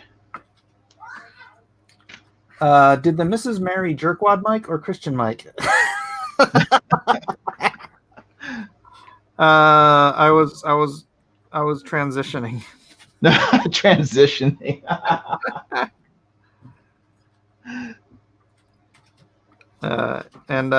You know, that's the old me, but Jerkwad Mike can make an appearance now and then.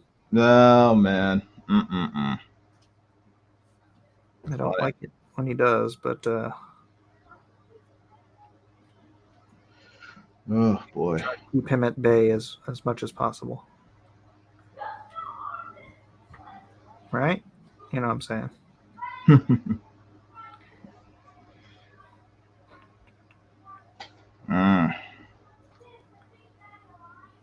But I met Jill when I was 17, so. You met Joe who? Jill, my wife. Oh, Jill, when you were 17. Yeah. Oh. Young love. Met my wife when I was 35. Oh wow. Old love.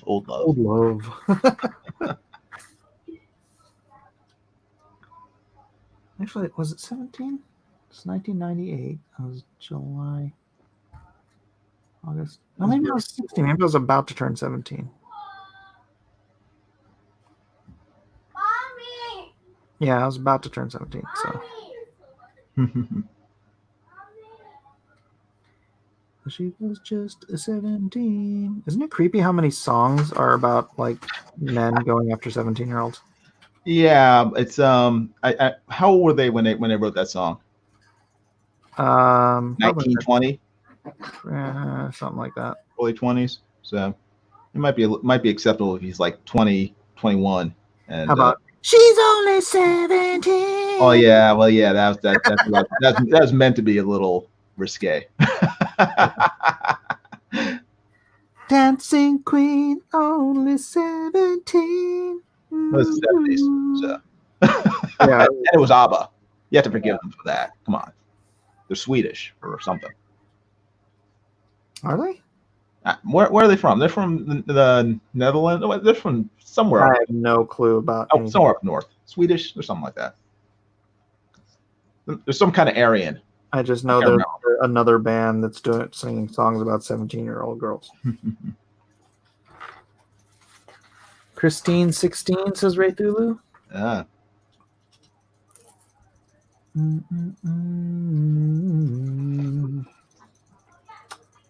Well-read user says I'm the same. I went from jerk to mellow. Life mellows you. Yeah, mellows some of us.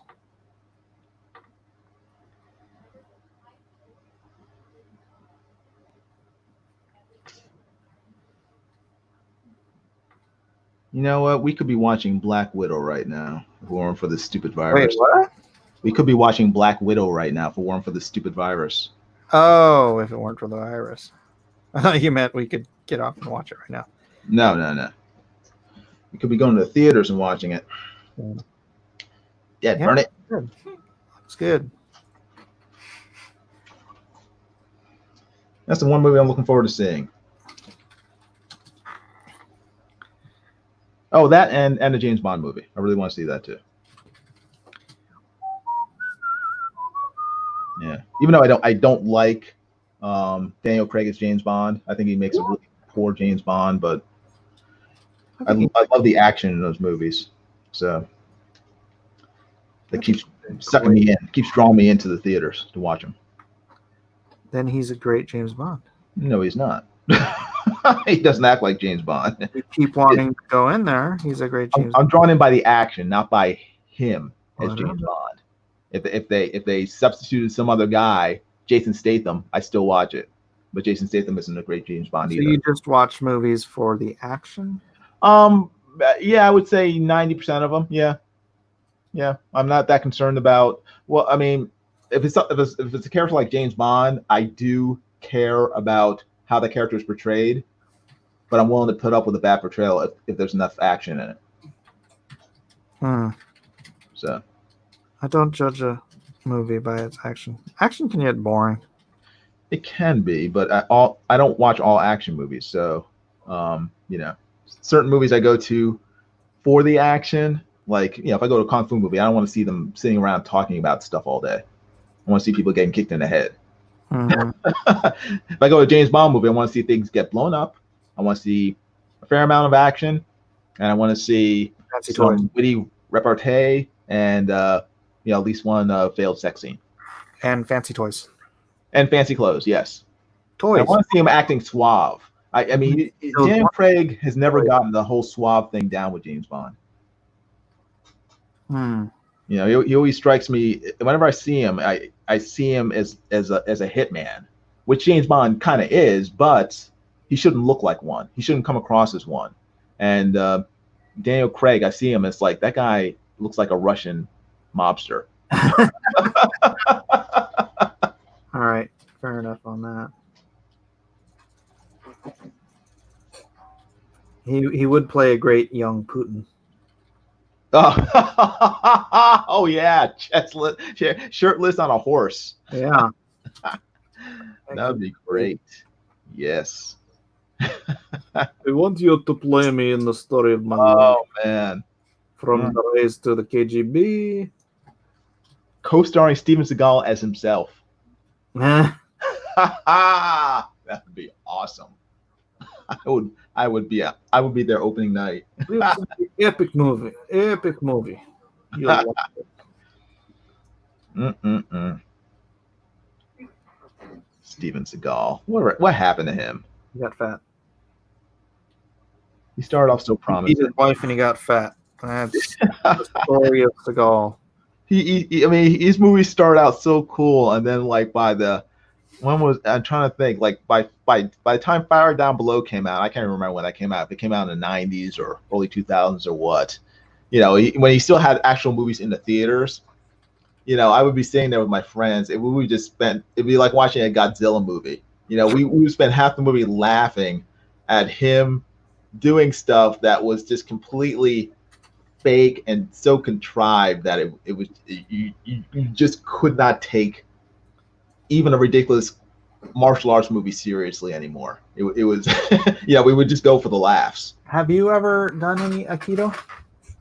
No, I took Shotokan karate in college for 5 years. Dude, that stuff, I could drop somebody by twisting their finger. Oh yeah. That's all he's doing. Yeah. I mean, it may not. That's the thing about Aikido or Wing Chun. Even it's like for martial arts movies, you want big, ridiculous moves like wushu or even taekwondo.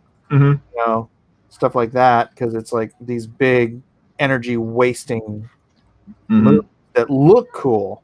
Mm-hmm.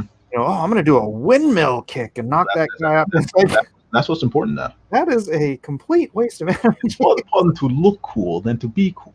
Yeah. But no, it's not even the Aikido moves as what I'm talking about is the fact that he got lazy as a performer. Like, as he got progressively fatter, in his early movies, it was great. He would move aside and he'd throw someone through a window or whatever. It looked cool. His later movies, it was obvious that these stuntmen were doing half the work for him. Oh, really? Because he couldn't move. I He was stopped so watching big. movies. So. And then he'd be chasing after a guy. The guy would be running full tilt, trying to get away from Steven Seagal. Steven Seagal will be basically walking because he could no longer run, and he would still catch up to the guy. He was Freddy. Yeah. Or he was Jason. Yeah, basically. He became a movie monster. Nice. Maybe that was his goal all along. It could have been. Here we go, ladies and gentlemen. The attaching. Pretty cool. Nice work. Meanwhile, I'm still working on a single figure. Nope. I'm going to do it this way instead.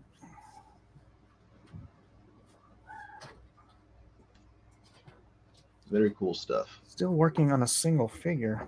Brother, come on now. Where is my packing tape? There it is. The attaching. Bum, bum, bum. So I can get the schmutz off the back of my page first. I actually have this a little bit of previous page stuck on here. The glue. Now, how do double page spreads work? I mean, do you use in terms of putting them together, do you have to trim the page, or how does that work? I set it in the way I printed this out. Mm-hmm. I inset my framing so that, see, on the outside here, there's all this extra room. Right, yeah. So I just drew it and I printed it out so the framing set in the middle. Now, it did give a little bit of extra space here. Uh-huh. But, see, so it doesn't really quite line up. Yeah. That's why I'd wait until I'm done to bring it together and then. And what program do you use to lay out your pages? You use InDesign? Photoshop. Photoshop. Oh, you mean the final? The final, yeah. Put everything there, the words, the pictures and everything. I I use Illustrator for the letters, Uh-huh. and then I don't do the InDesign file myself. Bill does that, but But he does use InDesign. he does use InDesign. Yes. Okay. Neat.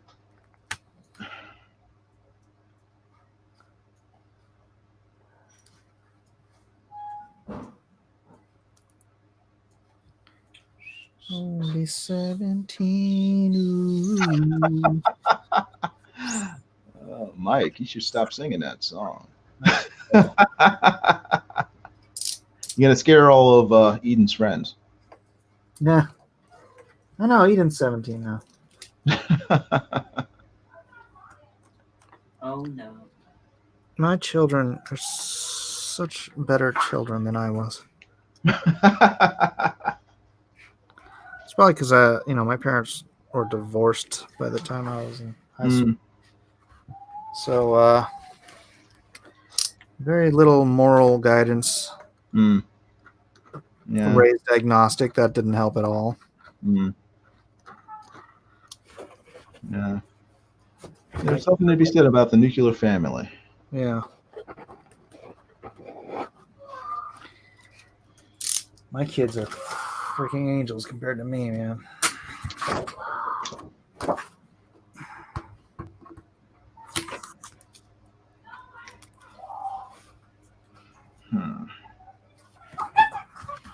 Bam, there it is. All right, let's full screen this.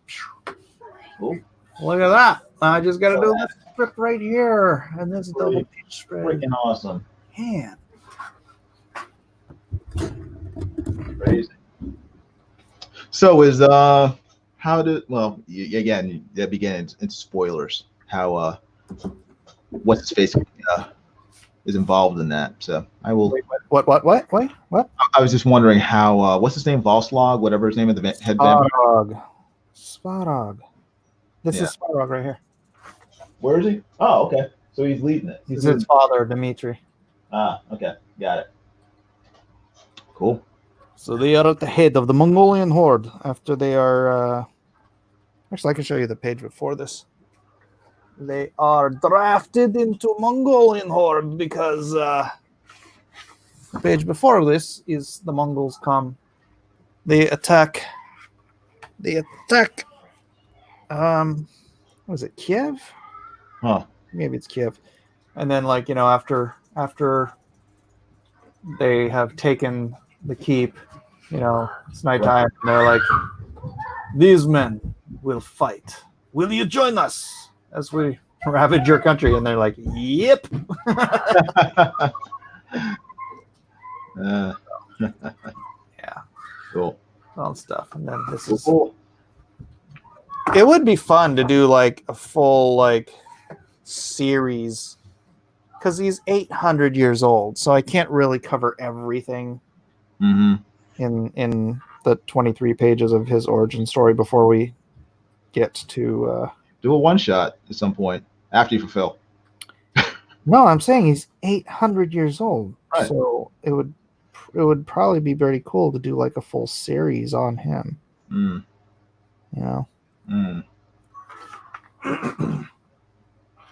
Curious to says I was a really good kid before the divorce. Divorce freaking messes kids up, man. Yeah.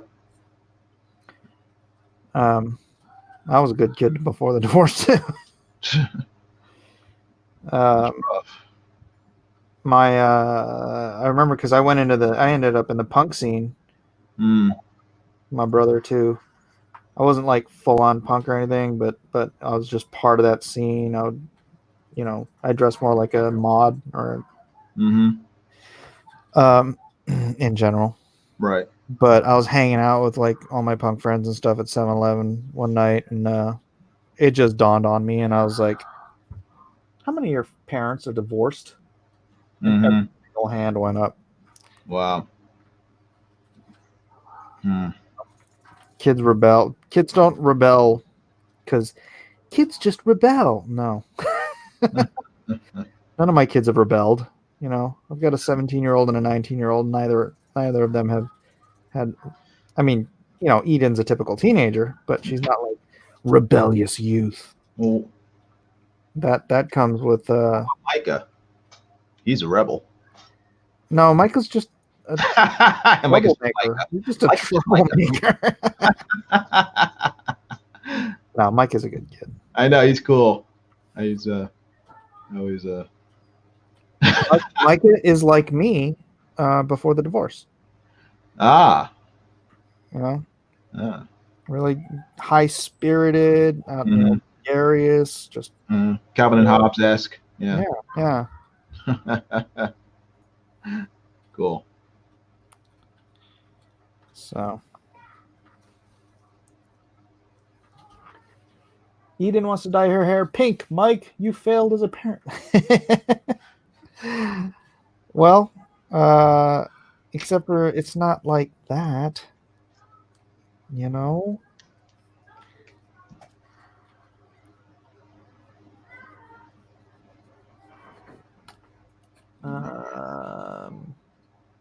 Let's see. I used to understand my parents' divorce, but my mother died 2 months ago, and Dad had a major stroke 2 years ago. Now it doesn't make sense to me. Well, I mean, I can understand the divorce. I mean, I understand how it happened. But when you're a kid, I mean, all I remember was that night my mom and dad, my dad comes home late and my mom starts yelling at him and throws the wine glass at him and tells him to get out. And I'm the kid in my room crying because my family is being destroyed as I'm trying to sleep. It's like, and my mom came up and I was just like, she's like, why are you crying? I'm like, because our family's over. I like freaking knew it, Yeah. I was just a kid. Yeah. Yeah, I was very fortunate. My family, my parents, were very, very solid. Yeah. My wife's too. I mean, my parents were together before my father passed away. I mean, they were married for 52 years, 53 years. And my wife's parents, I mean, they're both gone now, but they were married for, I think, also over 50 years. So it's I mean, it definitely shapes how you view not just marriage, but the opposite sex, how to interact with them, everything. I mean, it's divorce is a very traumatic thing. Yeah. I was trying to counsel a friend of mine to not get a divorce. Yeah. Well, some hard situations.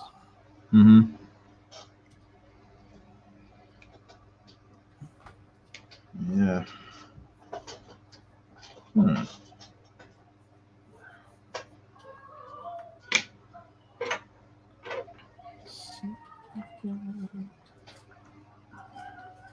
So, have you seen any good movies lately, Mike? I watched The Wrong Guy yesterday. You watched what? The Wrong Guy? The Wrong Guy. Oh, right. Yeah, I think I saw you showing clips of that in your stream. When was that made? I mean, it looked like, what was that, the 90s? Yeah, it was like 96. Okay. Huh. Yeah, because what's his name's gained quite a bit of weight since then. The main character, I can't remember, Dave Foley? Dave Foley. Yeah. Yeah. I loved him in Kids in the Hall, and then he's on what was it, News Radio? Yes. Yeah. Yes. After poor, what's his name, got killed by his wife. Yeah. See, they should have just got divorced instead of I don't think his wife. That's terrible. That was horrible when that happened. Oh man, jeez. I mean, that was 20 years ago, and I still remember it. Oh, terrible! Can't believe that happened. Phil Hartman. Man, what a shame. Well, Red User says we're just dragging this down into Divorceville. My mother dragged me out of my dad's house while I was crying, and he was crying at the top of the stairs, asking her to stay, and she's the religious one. Wow. Well, I don't want to. I don't know the situation, so I can't speak to it. I kind of have this thing like, look, whoever quits is the cause of the divorce, right? You could be the cause of a horrible relationship, but the person who quits is the one who you can always try. And I know that's easier said than done. Always easier said than done. But it's a truism, right? I mean, if you're capable and willing, you can forgive anything. And if you're unwilling to try to save a marriage, then you are the one who's quitting that marriage. And I grant that's, like I said, always easier said than done. Because there are some freaking hard things to forgive. Yep.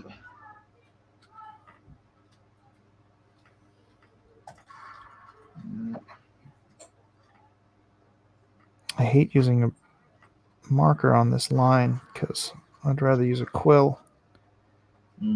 But this French curve, my perfect French curve here, it does not have a bevel on it. So. Do you watch anime, Mike? I haven't watched much lately. It's been a while. So, have you seen the new Ghost in the Shell series? It's on Netflix. There's a new Ghost in the Shell? Yes, on Netflix. Clearly, I have not. Okay, I just found out about it a couple of days ago, and but it came out in I guess November, and it ended, I think, last month.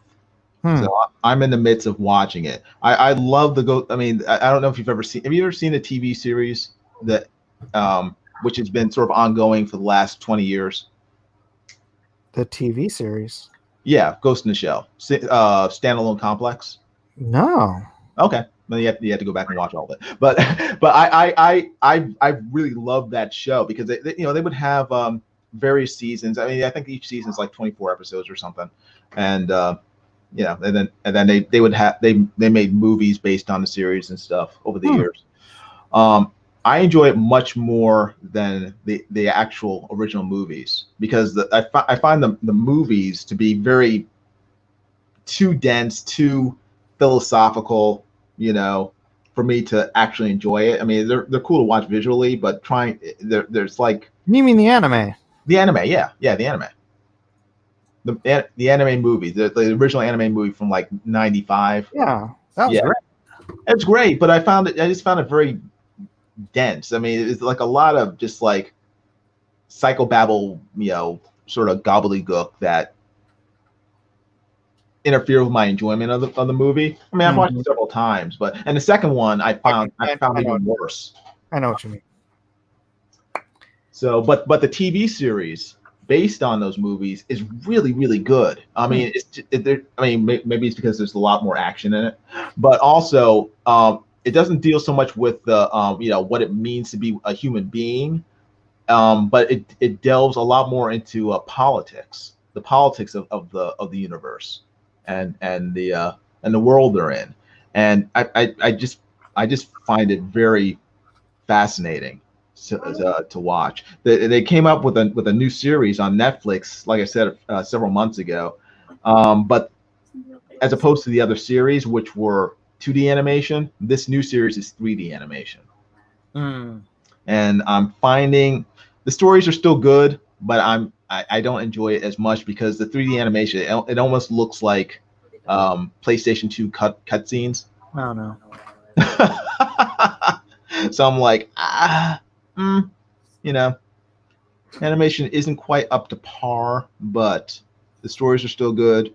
The voice acting is still good because I enjoy listening to subs rather than dubs. Although the dubbing for Ghost in the Shell has been phenomenal over the years.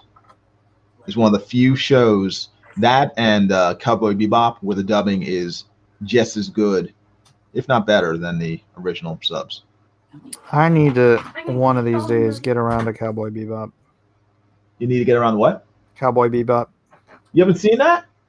I saw some back when it was on Adult Swim, but it was Watch it, never man. got into the whole thing. Watch it. And watch the movie if you have a chance. Yeah. Oh, one of the great anime series ever. Yeah. I'll say that. Yeah. Great. Great. There's so much freaking anime out there. It's just like, another one I started watching, which is good, is Fire Force. And I started watching that one as well. I watched almost all of Naruto. Almost all.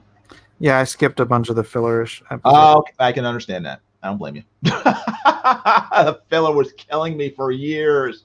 It's like I would, because Naruto is still my favorite anime. Yeah. 20 years later, still love it. It's good stuff. And I would devour it. I would read the manga online. I read scanlations of the manga, and then I'd wait every week, every Friday to watch the new anime episode. And then when a filler would come out, I would kill me. I knew all I had to look forward to is 3 months of garbage, subpar animation, crappy writing, stupid characters. There was an occasional good filler episode. Every once in a blue moon. Yeah. But they were 90% of them were just trash. So bad. Even now, it's like I think about it, it's just like, man, why? I mean, I know why. They had to give time for the manga to sort of get ahead. Yeah. But even still, imagine if they did that with Game of Thrones. We'll just give George time to get ahead. We'll just fill in. Yeah. I mean, I don't know. I don't know, because it's like, they have, as opposed to just making up stuff. I mean, Naruto just made up stuff at the anime, just sort of made up stories and just took in a completely different direction, because they did that with Rurouni Kenshin back in the day. Did they? Yeah, because Rurouni Kenshin caught up with the manga, but instead of doing fillers, they just went in a completely different direction. Mm. And it ended up not being as good as the final story in the manga. All right. And also, they did that originally with Full Metal Alchemist as well. Oh, really? Yeah, they I've seen some of that too. Yeah, they did the Full Metal Alchemist first, where they cut up with the manga, and then they just went in a totally different direction. And then later on, when the manga was finished, they rebooted the series following the manga, and that one was so much better. Yeah. It was so much better.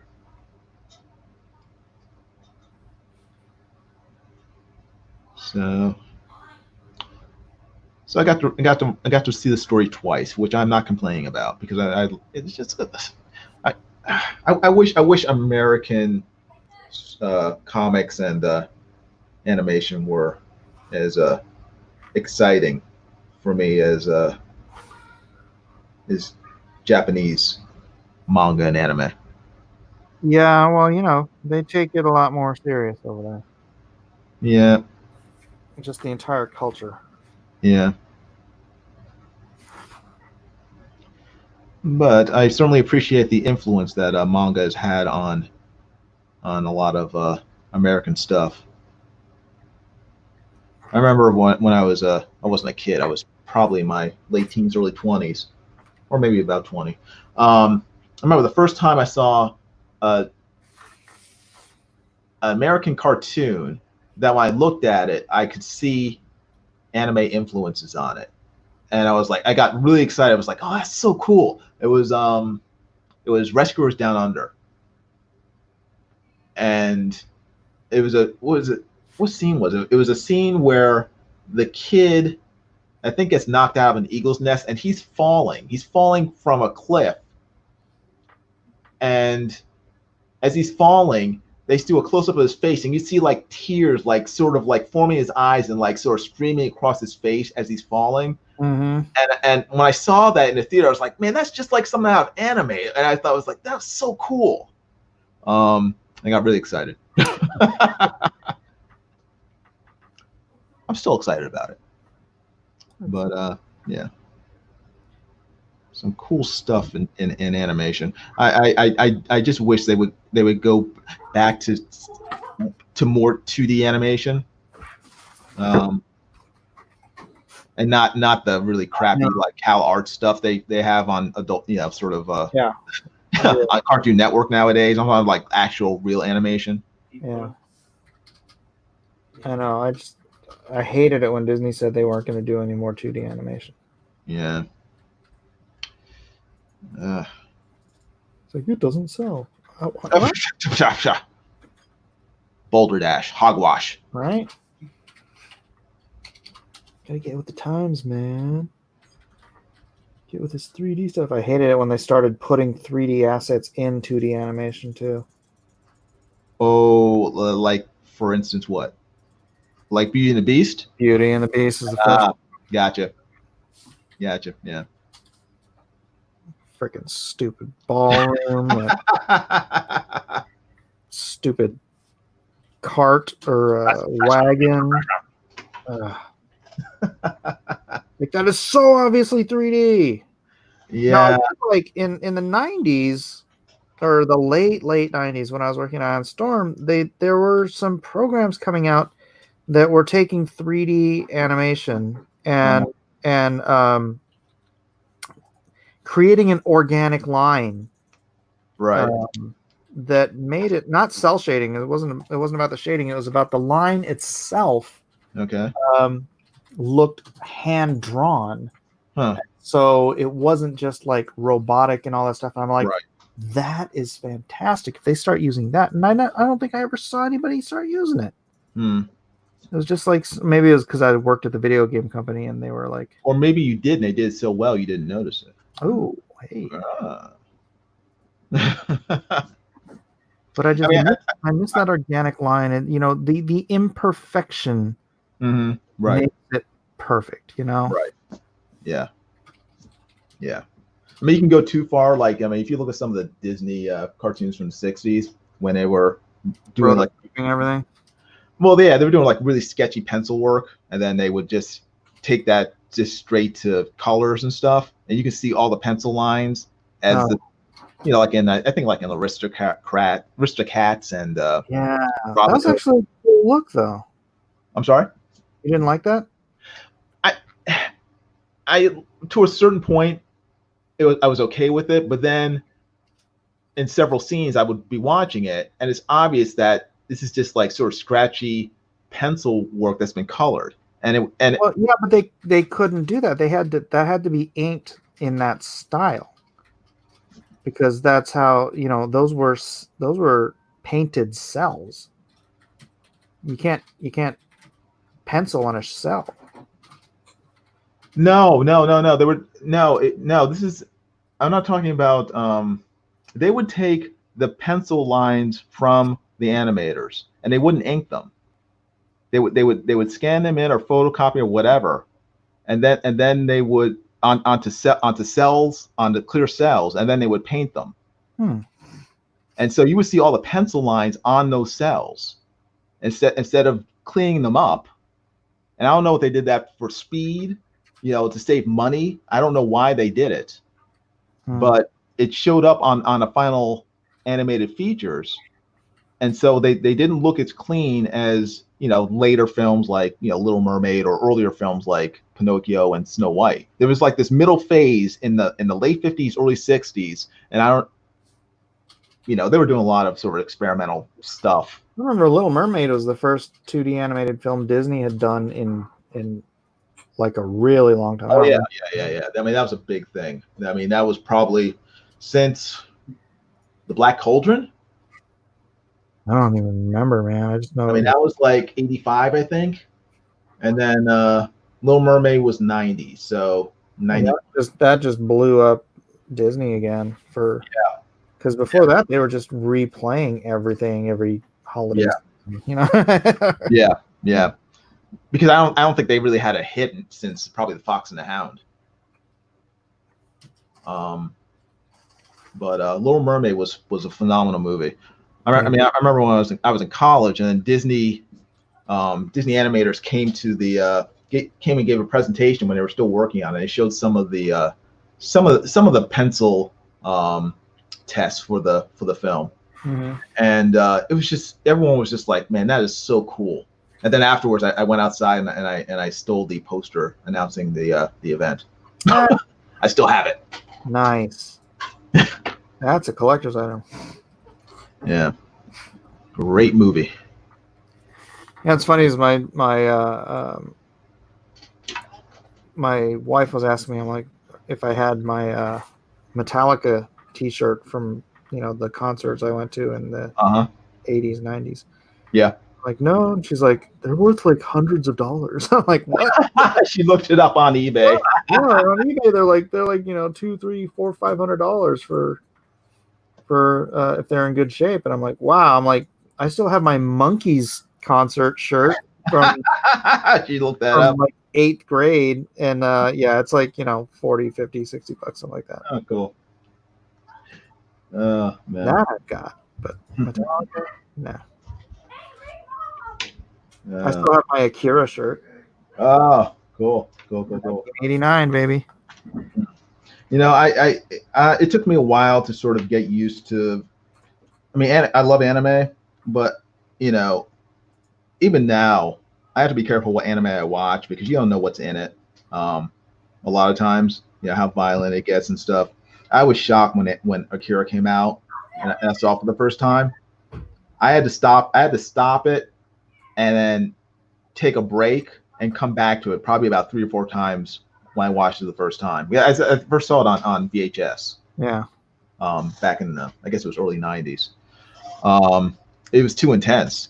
I was just like shocked. I think they got to the scene where that guy gets like sort of blown away by the police. When he's trying to run away with kidnap one of those side kids.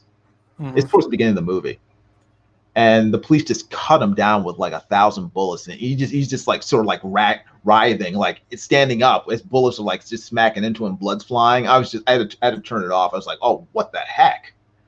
Because I've never seen that in a cartoon before. Yeah. But it's a great movie. Great movie.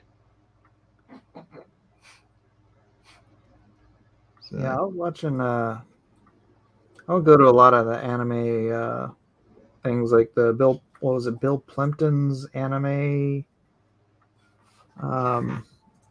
showcase, I think, or not animated showcases. You say Bill Plimpton? Yeah. Okay. Yeah. Remember those? Yeah. I watched them in college. Yeah, I saw those in the theaters because it was just like, it's just cool, man. Yeah, no, it's really cool stuff.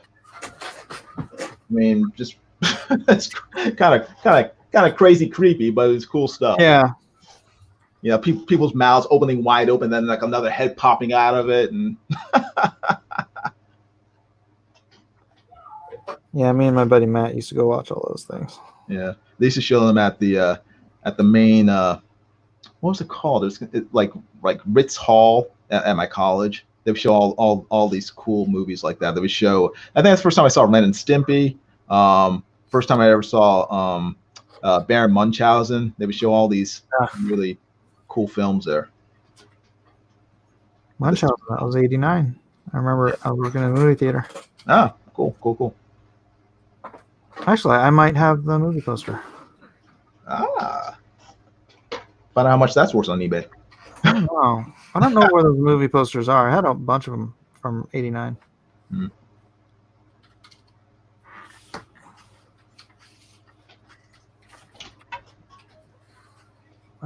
Spike and Mike Sick and Twisted. Heck yeah, man. I remember those.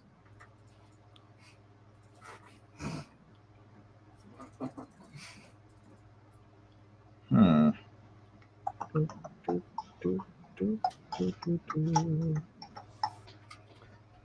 wonder if I will finish this tonight.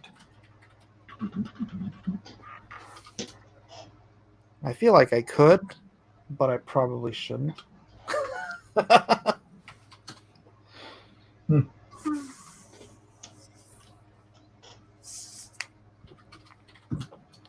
Mm. Guillermo del Toro should do a version of The Little Mermaid. Then she meets the merman from Grinding Nemo. What the heck are you talking about? Grinding Nemo. That sounds like degeneracy. Yeah, that's that's what he's going for. You sick bastard. Isaac, you see how bright it is outside? Dearly beloved. No, Isaac, do you see how bright it is outside? What about the creature from Monsters versus Aliens? What about it? Was there more to that question than what about it? What about it?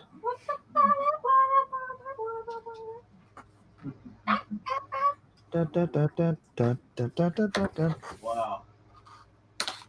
That scene is wild. Huh? I'm looking at your double page spread there. That scene is wild. Oh. It's fun, huh? Very cool. It does remind me a lot of Prince Valiant. Don't you feel bad for that guy? I'm sorry? Don't you feel bad for that guy? I feel bad for the guy with the arrow through his eye. Oh, that guy. Well, yeah, but he knows it's still coming.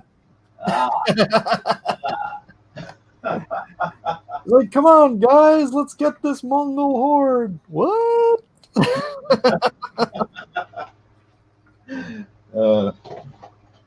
Ooh, I missed a spot of detail here. Behind. Figure it out. Grave of the Fireflies was a heart-wrenching film. Yeah, my daughter loved that movie when she was a little kid. Which movie? Grave of the Fireflies. Yeah. I don't know if I loved it, but it was a good movie. She would watch when she was like 4 years old. She would just watch that over and over and over again. Wow. I kind of had to keep from crying when I saw it. I think I've seen it twice, but it's a tough movie. Dude, you want to hear tough? That movie is like my mom's freaking story. Really? Wow. Yeah, she was like, she wasn't abandoned or anything, but that kind of just dismal life in that era of Japan. Right. That's her childhood, Mm-hmm. Yeah. Her dad was off at war. Fighting us. Right. and comes back home after the war. There's obviously no communication or anything. You couldn't hear from anybody. Right. Yeah. Comes back. My mom answers the door. There's this man she hasn't seen in years. And her mom comes up behind her, pregnant. And she just remembers her dad looking at her and just turning around and walking away. Wow. And then between the two, she was just like treated like Cinderella, Man. Between the step parents and all that stuff. And her stepdad really liked her, but her stepmom just treated her like freaking trash. And then she was the oldest. So both of her mom and her dad ended up having other bigger families. So she's got all these cousins over in Japan who never talked to each other because they weren't related. Right. And then this last time that I went out to Japan, it was like literally the first time her cousins on both sides of her family met each other. Ah, that's good. Yeah. So do you stay in touch with them? Me? Not so much. A little bit on Facebook, I guess. Yeah. But it's hard. Yeah, it's hard when you don't really know people. Yeah. But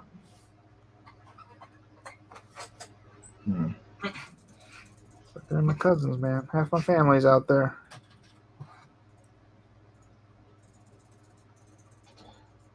many times have you been to Japan? 3, I think. I'm sorry? 3. Oh, 3. Okay. That's cool.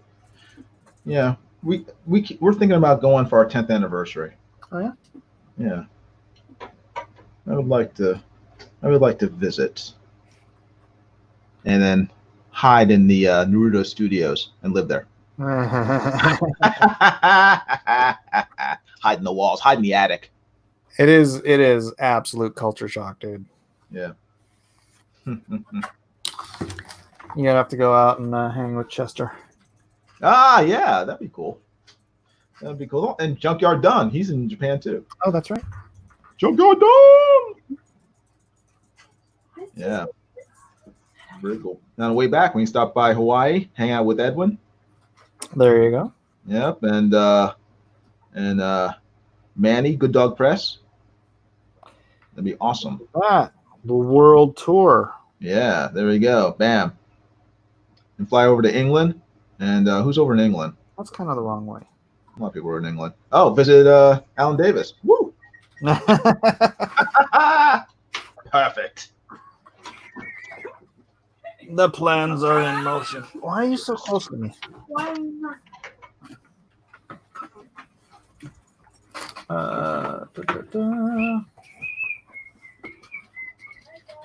What? Deal. Micah, come out to play.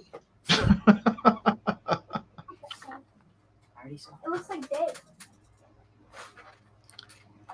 Where'd you come from my house? Can't see the floor. Boy, I hate to quit working on this, but I am getting hungry. That is so cool, Mike. Oh, thank y'all. Seriously. I hate stopping. You know? That's good for us. That's good for us. I like doing this, like the arrow. That means the work will be done that much sooner. Yeah. And the thing is, the next thing I have to do is another double page spread. So That's cool. As long as there's some dialogue in there. no, there's no dialogue. This is it's just narrative. Yeah. So are the pigs going to show up in every issue now, like the pigeon? Will a pigeon show? No. Will the pigs? The flesh-eating pigs. The flesh eaters. I don't know if I want to have them in every. You may want to have them taking on Lone Star in the grand finale. Vampirized pigs. I'll give that some consideration. I'll give that the consideration it deserves. How's that? Okay, cool. So they're going to be on the cover. Awesome. All right. Blessings, Sharon Marlowe. Thank you for being here. You know what? I think I'm going to go eat. I'm going to finish this tomorrow. Okie doke. Cool. Thanks, everybody, for hanging out. Thank you to Jason Robinson, who wants to pitch his book. Actually, hold on. I should pitch my book first. Hey, you pitch your If book you have first. not already, this is Lone Star 3. If you want to get Lone Star 1 and 2, get over to lonestarcomic.com. If you buy any physical edition of Lone Star, you will get the digital print or the digital editions of Lone Star 2, and Monster Hunt post haste.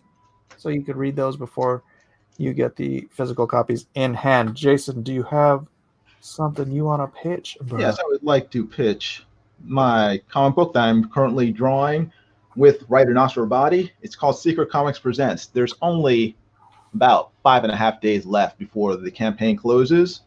I believe it's next Tuesday, May 12th. And it will not be in demand. So once it's gone, it is gone. We're trying to raise $6,000. We're not quite there yet, so we need all the help we can get. So I just want to encourage everybody to go to secret-comics.com. Hopefully P-Money or some other mod will put that link in the chat. And go over there and back the book at the highest tier you can. Do it. Yeah, I mean, we have original art, we have original pages for the book. I am also selling head sketches of the character of your choice, along with the comic book, which sells for $8 per copy. And also have trading cards and other stuff. So go over to secret-comics.com now, and please back the book. Help us get to our goal, because if we don't reach the goal, we can't publish the book, and that would be very sad. So I will Do it. Do it. do it. I'm trying to convince them to. Do it. All right, everybody. Thanks for being here. We'll see you next time on Blacklist Universe. Yeah. Aloha. Have a good night. Aloha. This time it's personal. Kill him.